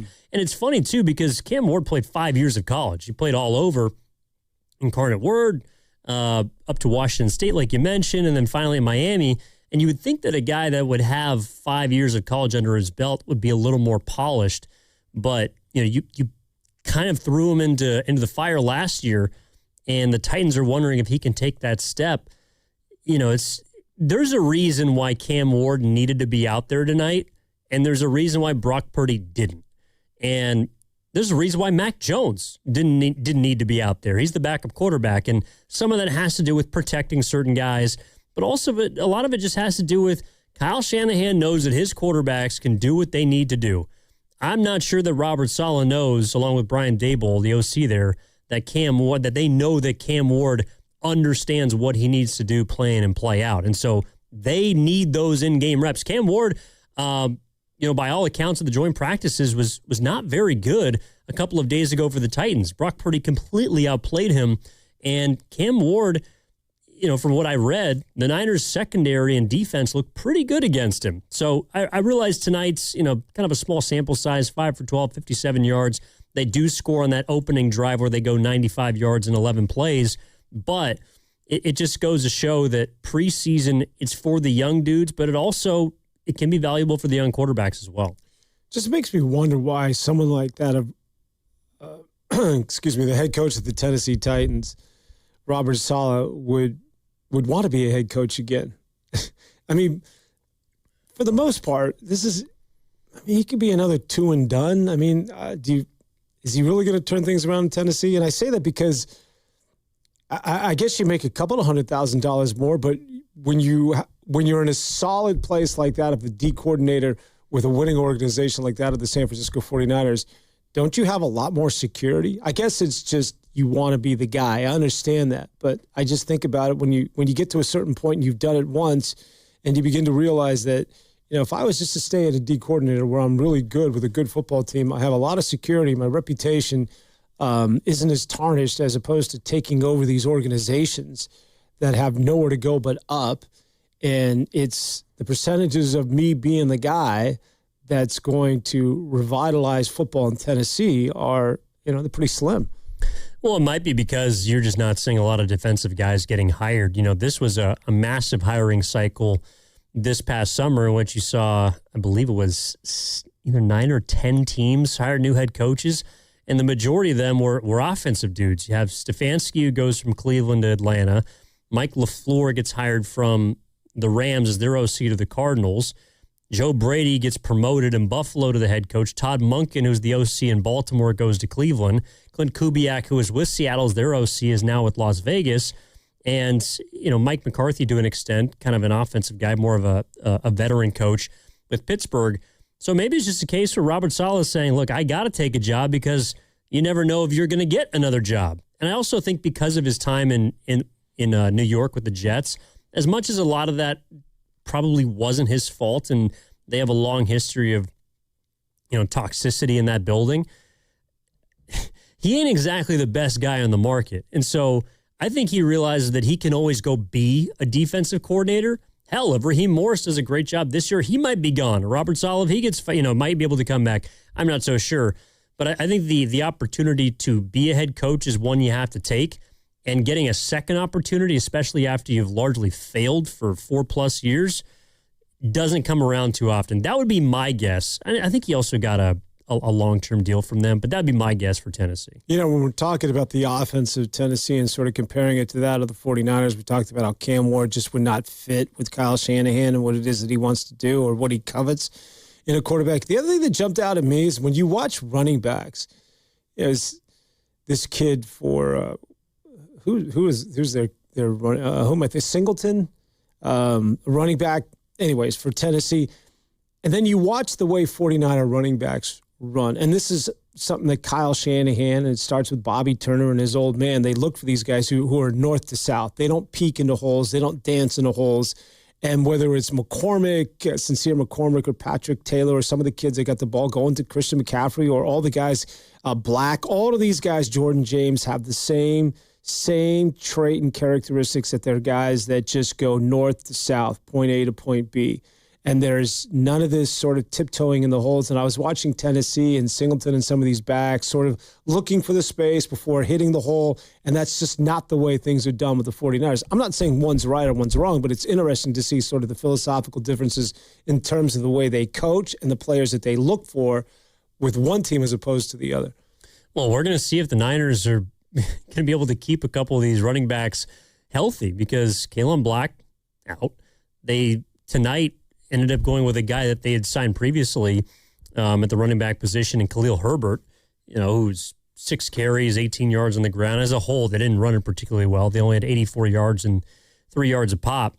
Not that preseason is everything, but, the other side, the Titans were much more efficient on the ground. You just wonder if any of these, hell, forget third-round running backs, any of these running backs are going to be able to be anything, because Jordan James is now dealing with a broken forearm, which he sustained in practice, I think, from Fred Warner on a punch. Isaac Guerendo is a lost cause.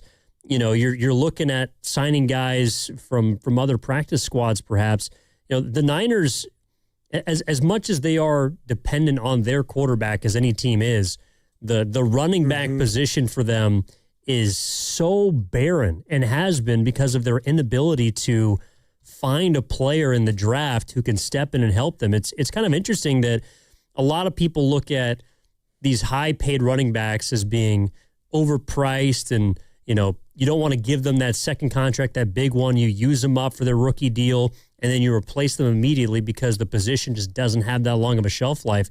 It's funny that the Niners have not been able to find any of these guys, whether it's a third-round pick, fifth, anyone so far in the draft in recent years. But I like the fact it doesn't deter them from just getting right back in. No, it doesn't. And getting their guy Kalen Black. Well, you know what, Ev? It's not the backups, but it's Christian McCaffrey and Robinson of a year ago. The running game was just anemic. And so to your point, Kyle Shanahan in that stretch zone, I mean, that's obviously something that's been handed down through the family, but they've got to get back to coming up with second and short, as opposed to having so much meat on the bone and third and long and second and long. And it's all dictated by the running game, which was so bad last year. So forget about the backups. It's that starting offensive line. It's the starting running backs. It's everybody involved. Whatever it is, they have got to get back to getting, 4 or 5 yards a pop and making things much easier and less predictable for Brock Purdy and company. I don't know what happened a year ago. A lot of it I sort of attribute to when, it's not by coincidence that when George Kittle goes out with an injury, suddenly the running game is not very good. And I think it's one of the things that's, I don't know if it's overlooked, but he's such a good run blocker. But something was amiss a year ago, and they've got to get back to running the football. And it's not necessarily with the kids or the backups. It's with Christian McCaffrey and company. Yeah, I'm 100% with you. And it can't be, I know that a lot of McCaffrey's value is the fact that you can kind of run the ball without having to run it. You can sort of just give it to him and he'll eat up some yards. But to me, that's not the way that Kyle Shanahan wants to run his offense. He wants to have an offense that is efficient at putting the ball on the ground, running it down your throat, and getting the ball into the hands of certain backs, whether it's McCaffrey or others, whoever's going to be the backup at third string, somewhere between 30 to 40 times a game. Like, that's how he wants to win football games. And to his credit, that's produced a lot of successful regular seasons. Last year, that's what made one of the reasons I thought last year so crazy was offensively, they found ways to put up points, and they did it without being able to run the football. Yeah. I mean, they were a bottom 5 rushing unit in the entire NFL, and that's with one of the best running backs in the game. I think a lot of that is on the offensive line. McCaffrey getting a bit older, but you're right. They have to be better running the football this season. And, you know, again, it's preseason. You can't take a lot away from it because you're not seeing the starters out there. But, hell, next week against the Chargers, last week against the Raiders, I would like to see a bit more efficiency in the run game and hopefully a bit more from different players. Hopefully you can get some guys healthy heading into the year, not named Christian McCaffrey, because as much as I would love to believe that McCaffrey will be that Iron Man again for them, he touched the ball more than he ever had in his entire career last year between rushes and receptions, including a couple of playoff games. It's hard for me to believe that his body's going to be able to hold up at age 30 again in the way that it did last season. So odds are, with Brian Robinson gone, one of these guys we're seeing in preseason is going to tote the rock at some point this year for the Niners. Yeah, and it looks as though, well, Kalen Black in the groin should be good to go for the opener, but I think a lot's going to be relied on him. What do you think of this kid, Patrick Taylor? He's a big boy, man. He is big. And I like the way he carries the football. He's just when you think of 49 running backs, they're all from Mason right on down the line. They're mean, man. And they're not guys that are going to avoid contact. And I think it's not by coincidence. They look for those guys. And so, yeah, I'm with you when it comes to McCaffrey. I think last year's sort of the outlier, really, when you think about where this guy was at. We were ready for this guy to snap his Achilles any moment now when you think of where he was 2 years ago.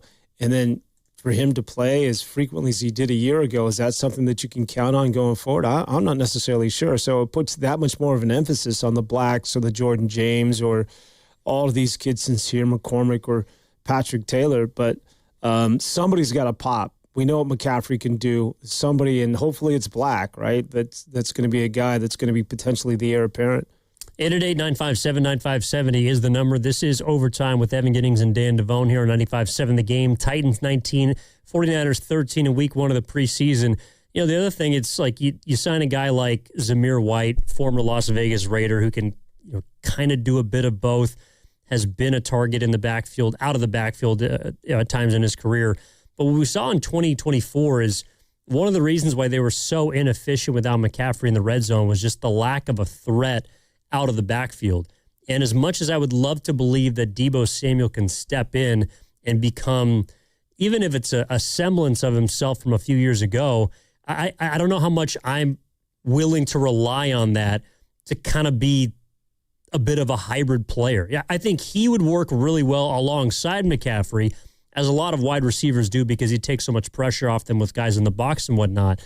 But if Christian McCaffrey's not out there, there just simply isn't an answer for this football team. And so, to me, it falls squarely on the shoulders of Brock Purdy. Maybe it's Mac Jones if he has to step in at some point this year. But to me, the biggest reason why they were able to still put up points at the rate they did last year as opposed to 2 years ago, it's because of number 23. And that's just something that, as much as, to your point, they've tried to address in the draft and they've used picks on, you're not going to find another CMC, but I don't even know if they have another running back on this roster that can be a dual threat guy that you could deliver the ball to out of the backfield, not named Deebo Samuel. Well, Mike Evans might be that guy. Now, obviously, he's not going to get any carries, and he's not going to line up in the wide back position. But I think that, to your point, in the red zone, as reliant they are on McCaffrey and being that dual threat, now that you have Evans, doesn't he become the sort of guy that you can just put it up in his area, especially when you get in the red zone, and maybe alleviate some of the pressure from Christian McCaffrey if you become really sort of Mike Evans-centric? I think he's one of the guys that we all know, obviously. For me to say he's a key to the success of the 49ers, yeah, well, thanks for the insight, Dan. But I think you get to a certain point, especially when you're a wide receiver, and when you think about as much football as this guy has played since he came out of A&M nearly a decade ago, and then you suffer that injury when you're on the wrong side at 30, you can go one of two ways. Either last year was sort of the outlier and he's going to get back to being Mike Evans, or it's sort of the beginning of that state of regression, right? Like you start to come down the backside of the mountain, followed by more injuries, and you never get back or recapture who you were just a short 2 or 3 years ago. So I'm really curious as to what version of Mike Evans you're going to get this year.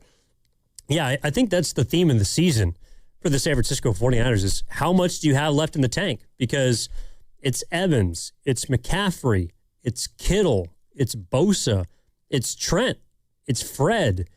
I think there are some guys to varying degrees that we believe in more than others, but Mike Evans is someone who, like before last year, he was considered an Iron Man, and the 1,000-yard years, 11 straight seasons, rivals the likes of Jerry Rice. He was a model of consistency, and you're right. It's kind of weird to talk about a player like that who's been so consistent over his career, but it is somewhat of a prove-it season for him. And I think that's the way the Niners structured his contract as well. He got a 3-year deal, pretty team-friendly if you ask me in terms of the AAV, but there's not a lot of guaranteed money. So the Niners have set this up so Mike Evans could be a part of their team down the line, but also might be a guy they could pivot off of in a year. To me, he's the perfect stopgap to figure out what you want to do at that position while you determine, all right, we can't trust Ricky Pearsall. He can't stay on the field. Brandon Ayuk is not coming back, perhaps ever again to the NFL. What are we going to do at the wide receiver spot? Is it this guy, Dejon Stribling, who could potentially take the mantle and take the reins at that of that position group? Or are we going to need to rely on veterans for the next couple of seasons? So I think Mike Evans gives them some flexibility at that spot. But you're absolutely right that as good as Stribling looked tonight and explosive as he has looked in training camp, if Mike Evans is not the number one wide receiver for this football team, I do think they're going to be in trouble. Yeah, I think that quarterback, or the wide receiver room is tenuous at best when you think about every one of those guys. All right, 888-957-9570 is the number. We got about a half hour left here on Overtime on 95.7 The Game with Evan Giddings and Dan Devone. Again, a standout performance from the Niners' second-round pick, Dejon Stribling. If you want to talk about him, what you saw from perhaps Raheem Morris's new-look defense. Hell, if it's Kyle Shanahan being back on the sideline with a handlebar mustache, by the way. Yeah. 7 catches, 63 yards for Stribling. We'll break it all down coming up next. Again, a half hour left. 888-957-9570. Titans 19, Niners 13. Week 1 of the preseason. We're back after this on 95.7 The Game. Download to see if you qualify. Not all customers will qualify. Transfer fees may apply. No Albert subscription required. Albert is not a bank. Albert loans are issued by FinWise Bank, member FDIC. Not an actual client. Terms apply. Is there anything Albert, my AI financial assistant, can't do? Albert, can you create a financial plan just for me? Yes. I've reviewed your accounts, income, and spending. Here's your plan and a few suggestions. Great. Any savings I'm missing out on? I reorganized your budget and found an extra $500 this month. Would you like me to transfer that to your savings? Sure. Done. Oh, I'm thinking about moving. Can you get me more cash? Albert can get you a loan up to $10,000 fast. How does that sound? Sounds perfect. Looks like Albert really can do everything. Download the Albert app and use promo code GAIN to try Genius, your AI financial assistant, and get up to $10,000. Just download the Albert app and use promo code GAIN to try Genius and get up to $10,000. Promo code GAIN. Hey, it's your boy Guru. When it comes to pest control, don't guess. Go online and get the facts with Atco Pest Control. Atco is a family-owned local company that's been protecting the Bay Area homes for over 40 years. And quality service does not have to come at a crazy price tag. If you're dealing with ants, spiders, rodents, or anything crawling where it should not be, visit AtcoPest.com. That's ATCO ATCOPest.com to learn more and schedule service today. ATCO's got you covered. Giants fans, step up to the plate and hit one out of the park for Bay Area patients in need of blood. Stanford Blood Center and the San Francisco Giants have teamed up to save lives, and you can help. During the entire month of August, everyone who donates blood at any Stanford Blood Center location or mobile blood drive will receive a redemption card for a free Giants jersey. Scoring your jersey is quick and easy. Visit StanfordBloodCenter.org/Giants for all the details you need. Help give your fellow Giants fans more days at the ballpark and schedule your donation today. Thinking about upgrading your sleep? Now is the time to shop Sleep Number. Trusted by millions for nearly 40 years, Sleep Number offers superior comfort, personalized adjustability, temperature benefits, and value that is unmatched in the industry. And right now, during the Sleep Number Labor Day sale, all mattresses are on sale. Invest in your sleep and experience firsthand Sleep Number's personalized comfort. Stop by a Sleep Number store or sleepnumber.com to learn more. Hi, I'm David. I'm Chris. And I'm John. We are the three brothers who own Jack's Restaurant and Bar. And we are here to... Not again. That's my That was line. my line. Boy, stop it. Mom? What are you doing here? Have you heard your commercials? They're terrible. That's not our fault. You taught us how to cook delicious food. Using only the freshest ingredients. And to treat all our guests like family visiting our home. But you didn't teach us how to write catchy radio spots. They remember that and get back to work. Yes, Mom. Jack's, serving delicious breakfast, lunch, dinner, and drinks the way our mom taught us. ilovejacks.com. Do you owe $10,000 or more to the IRS like Mark? I've been doing home remodeling for 30 plus years, but the economy crashed. I wound up losing my home, losing my job, and on top of that, owing the IRS a ton of money. I owed the IRS $114,000. It really, truly was the worst part of my life. Then Mark found tax relief advocates. On news radio, I heard about TRA, and I thought, what's the worst that could happen? So I picked up the phone and I called them. When it was all said and done, TRA settled my $114,000 debt for $100, and I'm telling you, I was ecstatic. Could not believe it. Would recommend TRA to anyone. If you owe 10 or even hundreds of thousands of dollars to the IRS, don't lose hope. Do what Mark did and call TRA for a consultation. But TRA did. They gave me a second chance, and I'm forever grateful. Visit TRA.com or call 800-491-9914. 800-491-9914. That's 800-491-9914. You listen to 95.7 The Game for the best sports insights. Now, use that same power to grow your business. When you advertise with us, you're reaching a massive audience of local consumers and business decision makers every day. Let our team help you build a game plan that delivers results. Scale your business and win the market. To get started, visit Advertise with 957 The Game at Odyssey.com. That's Advertise with 957 The Game at AUDACY.com.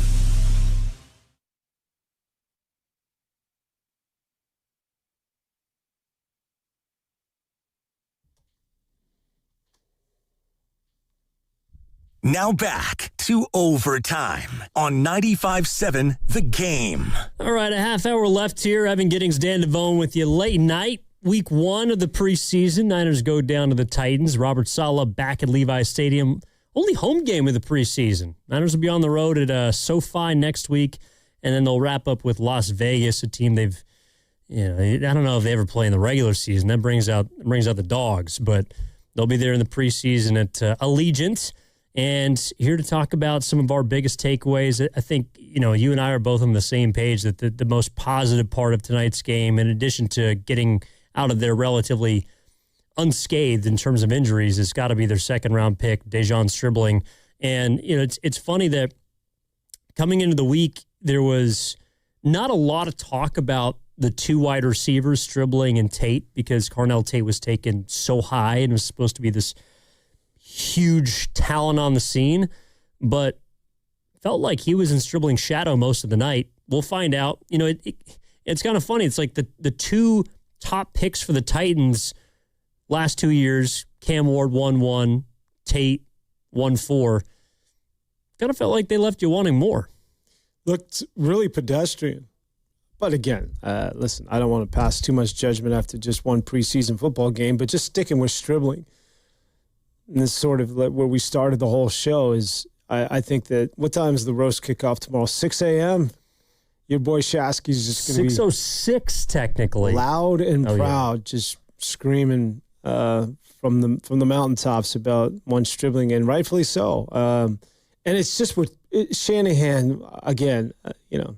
He was saying all the right things, but he's doing jumpy jacks inside because that's what he needed. One of these guys to play. That's exactly what he needed to see, because that's the one area where I think he needs a lot of help, and it's an area where he really leans on these young fellas, especially the rookies. And apparently he's been getting in the face of Stribling, so he likes to see that development. And we saw, remember Debo his rookie year. He's going to be a guy that's going to be relied upon. This is not just sort of a preseason flash, and it's one of the reasons why we're highlighting this, because of a lot of these guys, you may not see him throughout the regular season with any sort of regularity. But this guy, there's a chance that he's lining up in the slot or somewhere when the 49ers play the Rams and are in their first offensive set, So, and not only that, but he could be a guy that could be towards the middle and the latter part of the season. I don't mean to get ahead of myself, but could be the focal point of your offense. Well, I think he's certainly going to be a guy that you saw him tonight using different spots, underneath routes, caught a 32-yard reception, sort of an up and out. He looks versatile. I think he's going to be mostly out of the slot, assuming that Mike Evans and Deebo Samuel are healthy, but he's a guy that was getting the ball a lot on third down. I think that's something you're going to see in the regular season. And it's interesting because this is a pretty, top-heavy wide receiver draft with Tate leading the group. Jordan Tyson out of Arizona State. Mekhi Lemon, who I really like in Philadelphia, got a 20 for USC. Casey Concepcion was a player the Niners were linked to. And then so was Omar Cooper, who they worked out for the Jets. And right behind him, Denzel Boston, who, at least from what I've read, has looked good in Cleveland's camp. Out of Washington, he's a guy that the Niners are getting to the point, Dan, where they cannot afford to miss on wide receivers. And a big reason is because of the capital they used, and they just haven't gotten anything out of Ricky Pearsall for the most part.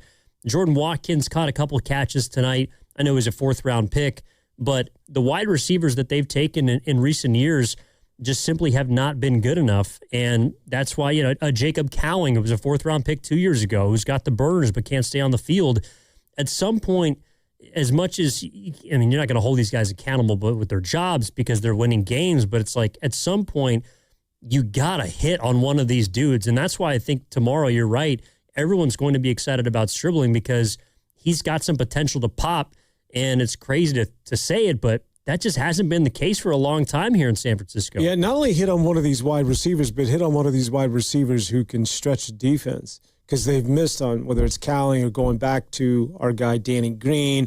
Danny Gray. Brandon Ayuk is the most recent one that's actually turned into anything. Yeah, but really, don't you have to go back to sort of Emmanuel Sanders to think of a guy who was actually a burner on this football team? And Brock Purdy is a guy, unlike that of Jimmy Garoppolo, who I think can let it rip. And to have that dimension with this guy Stribling, you're telling me he's a 4.3 40 guy.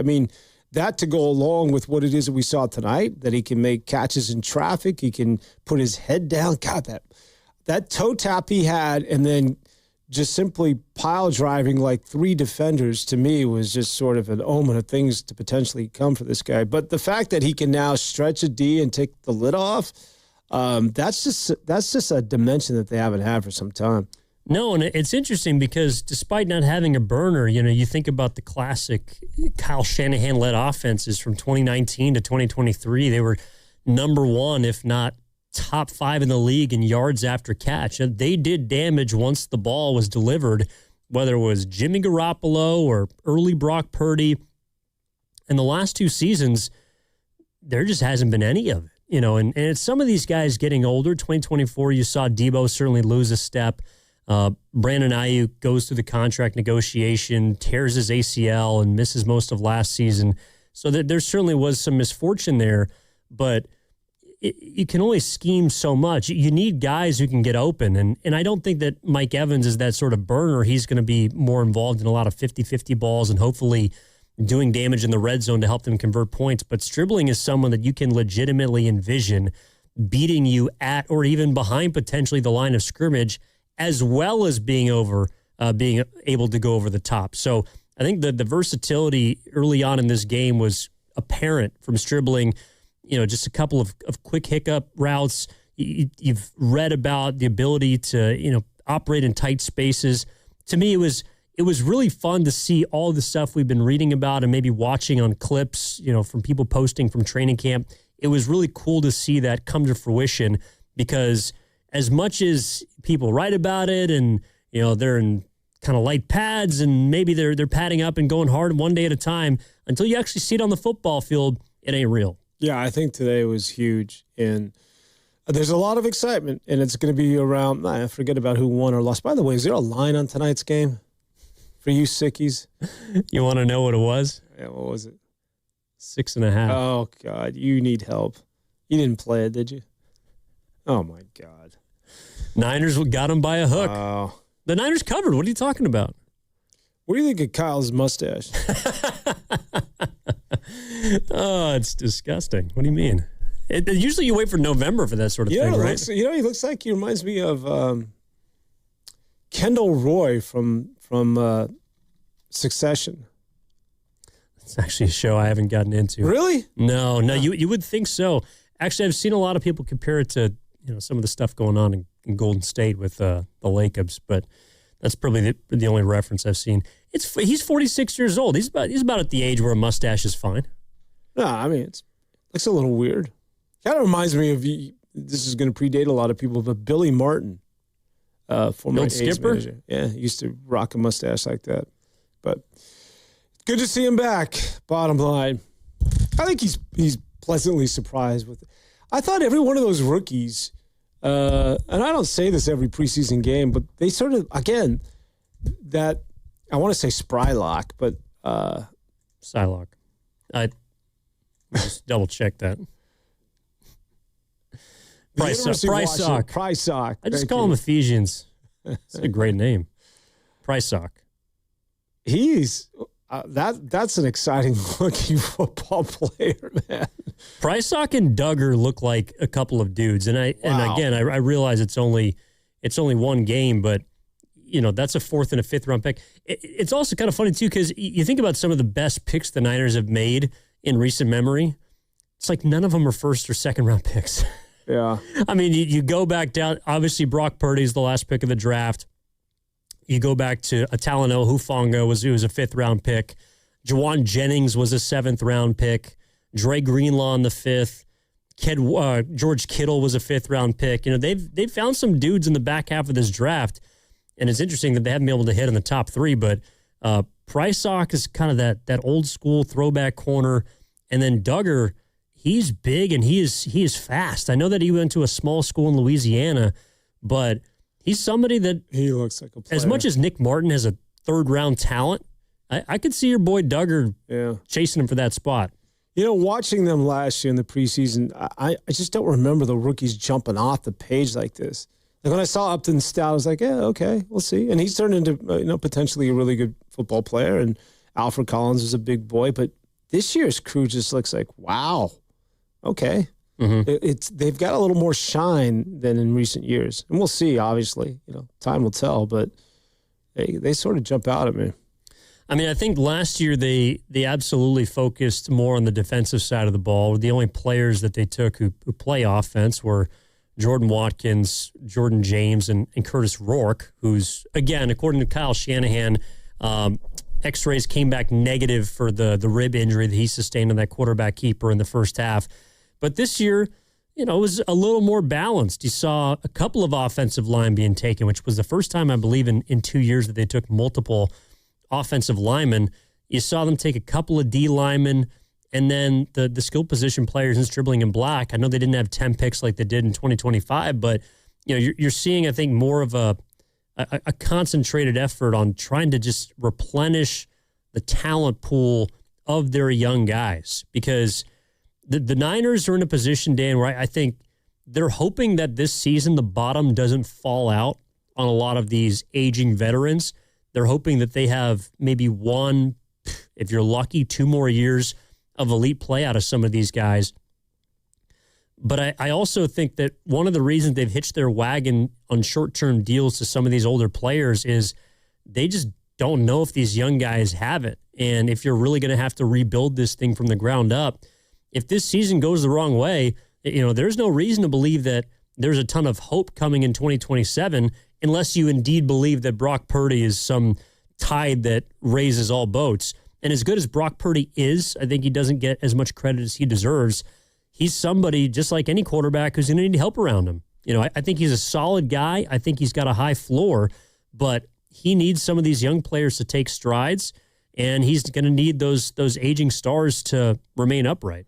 There's got to be a new star on this football team, not named George Kittle or Fred Warner or Christian McCaffrey. One of these guys has got to be not just good, but a star, but a budding star. If this thing is to continue, right? Yeah. Unless we're just going to ride it out with these veterans and then rely on Brock Purdy, who is the most efficient quarterback in the NFL, but he needs help just like anybody else. And I think that these draft picks that they've had in order for this thing to work, have got to be really good. You know, somebody's got one or two have got to pop into being sort of all Pro Bowl type players. Yeah, in preseason, you're not going to find out everything about all these guys who are largely going to be depth pieces for the Niners. But I guess my biggest concern for this season is what happened where last season left off. Like, are they a paper tiger? Was the 12-5 season legitimate? How much of that magic or sort of residue is left on this year's team? Because if I'm looking at what happened in the NFC division game, they got their doors blown off by, obviously, the eventual Super Bowl champs who haven't gone anywhere. The Rams, in my opinion, got a little bit better. And the Niners are a team that are teetering a little bit. I'm not sure what direction they're going in. But you saw what happened in that division round game when the Niners got to the end of the season. They were injured, and they looked to some of their younger guys or backups to step up and step in. It did not go well. And so that's why, as tough as the start of the season looks to me, you got the Rams, you got the Seahawks, you got the Broncos, 3 of the first 5 games. You know, I wonder how much they're going to really lean into the start of the year, because in one breath, you're trying to keep your guys healthy for the end of the season, but in another, I'm not sure how much catch-up they can afford to play, because last season they did go for the 1 seed, but did that leave them in a spot where they actually could have rested a guy or two in week 18 that would have helped them in a potential playoff push? I mean, ideally, you would like to have last year's schedule so that you could rest a George Kittle with all of these injuries. But when you kick things off against your rival, that being the Los Angeles Rams, there really is no room for rest. Although I still look at, I get it. There's a drop off to Tonjes, but Tonjes is still adequate. Shout out Cal. I mean, I wouldn't play him in week 1. And George Kittle? No, I think it's just, and then just think about the travel. I mean, don't even make the trip. You got to come all the way back here. Where's your head at going to be in game 2? When you think about the time zones, I mean, you lose a whole day when you cross the equator like that. You know, Australia's. It's not like going to Europe. It's not about going there because they're going to have I think 10 days. They're going to get there a week before. But when you come back, acclimating back to a Sunday afternoon football game is going to be really challenging for this team. Well, real quick, because I'm not sure we're going to have a chance to talk about it. We got about 10 minutes left here on overtime. If you want to get any calls or texts in, 888-957-9570 is the number. What do you think about the diametrically opposed strategies the 49ers and Rams are taking? I mean, the Niners are getting to Australia 8 days before, and the Rams are flying in 1 day before and leaving immediately. Yeah, I think it's one or the other. So we'll find out. I don't know. Like whoever wins the game is just going to determine international travel from here on out. You're going to, one team is, Sean McVay, bless that dude, because he does his own. The Rams, for the most part, just do their own thing. They're that one team that just sort of like, they don't care. They've cashed in, draft picks, and they go for Super Bowls. They play for today, and they're sort of unique in that regard. They're the one team out of L.A. where I'm like, yeah, I'm okay with Sean McVay and company. The hell with the Lakers, by the way. The Lakers? What's wrong? What do you got against L.A. outside of Levi's South? I mean, first of all, the Lakers, as we all know, like, who likes the Lakers? But now that you have a Kushner that owns the team, Jesus Christ. Oh, well. Sorry. What more do you need to hate that team? East Coast Dan's coming out. All right. This is where the The pavement, it's the road. No, we're doing. That's how it goes. What's the name of the show? Because this is overtime. It's over. It's not. We're working overtime. It's not Orange and Black. It's not Warriors Rap. It's like, how many of these things are I doing? No, the last time we talked, I think, was on a Warriors This Week. Well, if you don't count New York City, where I ran into you in your own concrete jungle. Yeah, come on, man. That was a bizarre thing that's happened to me my entire life. What'd you feel? What were your takeaways from the game today? The Niners? Yeah. I thought that number one, I don't think they took it very seriously. I mean, they did from the standpoint of getting reps for guys, but Kyle Shanahan clearly is just trying to get through the preseason. And I think, you look at, think about how long Kyle Shanahan has been head coach of the San Francisco 49ers. This guy is coming up on, I think, was it year 10? Year 10 as head coach? Yes, this will be his 10th season as head coach of the 49ers. He's coached 150 games. He doesn't give a damn about preseason. He's been a coordinator since 2008. He's been in the league since 2000. Like, this guy has gone through so much football, and car accident aside, whatever you make of it, I just think that he is in a position where he just wants to get his guys to week one healthy, and kind of mimic Sean McVay in some way. But it is a ho hum back to work sort of deal for the 49ers. So I think if there's anything that I enjoyed about tonight, it was seeing DeJon Stribling produce as advertised. Like, that's a legitimate thing, and not in, with all due respect for those who still love him, not in a Trey Lance way, where he made one throw in preseason, a big broken play, and everyone was excited as all heck. I remember it like it was yesterday, 2021 against the Packers. Everyone came in the next day and was like, oh my God, Trey Lance going to be the next. They got the pick. Everyone. They got the guy. Not Dan Devone. He was on it from the start. But there appears to be legitimacy from Stribling, and I think that's what we're looking for in preseason, to see if a couple guys can pop and make plays and if they have staying power. So that was pretty long-winded. Yeah, I think the two things that popped at me, obviously, was Stribling, but secondly was Curtis Rourke. Like, I think dude throws a nice ball. He's pretty accurate. Curtis Rourke is a big, 6'4", legitimate, broad-shouldered guy who can let her rip, man. That was sort of nice to see. Something about those seventh-round quarterbacks. Yeah, I mean, he was Mendoza before Mendoza, right, at the University of Indiana, and a guy that tore his ACL his senior year, and 49ers knew that they weren't going to have him available last year, so they take him in the 7th round, and wow.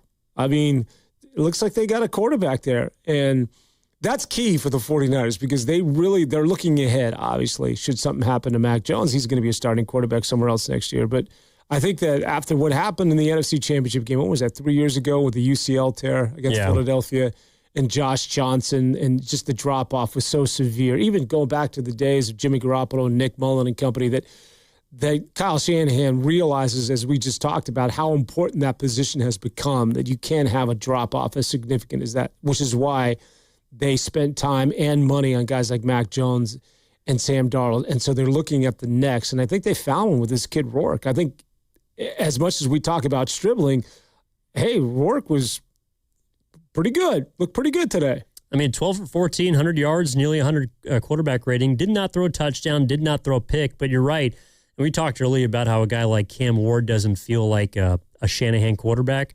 Curtis Rourke looks exactly like a Kyle Shanahan quarterback. Right. Get the ball out on time, deliver it to where it needs to go, and keep it out of harm's way. I mean, that's what you're looking for there. So, again, tonight the Niners fall 19-13. First week of the preseason, schedule for the Niners coming up. That's, Got your Chargers next week. Where are you at with your Chargers these days? Where I'm at with the Chargers? Well, they got to prove it. I mean, they've been to the postseason last 2 years, haven't won a game. It's funny, like the Chargers have had a better team going into the playoffs last year than the Niners did. The Niners were broken. Yeah. But the Niners were a team that played with more guts. They played with more intuition. They play with more strategy. They have a better head coach in terms of schematics. And it's interesting, like we're talking about, do the Niners have this? Do they have that? The Niners, to me, had the most impressive postseason win last year out of everything, based on what they had to overcome and who they had to go into and play. Philly. Yeah. I know they got the brakes beat off them the next week in Seattle, but But that would have been a freaking miracle if they beat that team. You remember that game against Philadelphia where they had no linebackers? Because Bethune was out, Warner was already out, D. Winter wasn't available, and they got like Kendricks who was walking the streets, and they got like Eric Kendricks. They literally had no linebackers for that game. It was ridiculous. So, yeah, to your point. DeMarcus Robinson was their number one receiver against Philly. Had a really good game. That's right. Brock Purdy threw a couple touchdowns. They got one late, got over on the Eagles. Yeah, it's going to be interesting. Before we get out of here, I think it's sort of interesting that, and you touched on this, that next game against Seattle, was that just, Seattle sort of was in that, it was the perfect storm and they all came together and they're, destined to win that Super Bowl? Or is that sort of a sign of the times? I mean, how much do you take away, not only from that one game, but the last two games against the Seahawks? So the Niners didn't even get into the end zone. That's the biggest part, and that's where, hopefully a DeJon Stribling can help you. Maybe not immediately as the best wide receiver on this team, but he can give you something else because Ricky Pearsall, due to his inability to stay on the field, could not be that guy. It looked bigger than one player, though.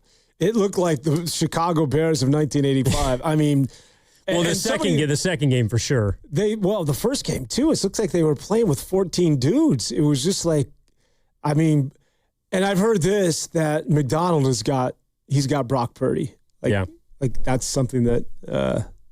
He owns Brock Purdy. Going back to Baltimore. Remember when he stamped him with Baltimore on that Christmas Day? Yes, he did. All right, well, a lot to cover.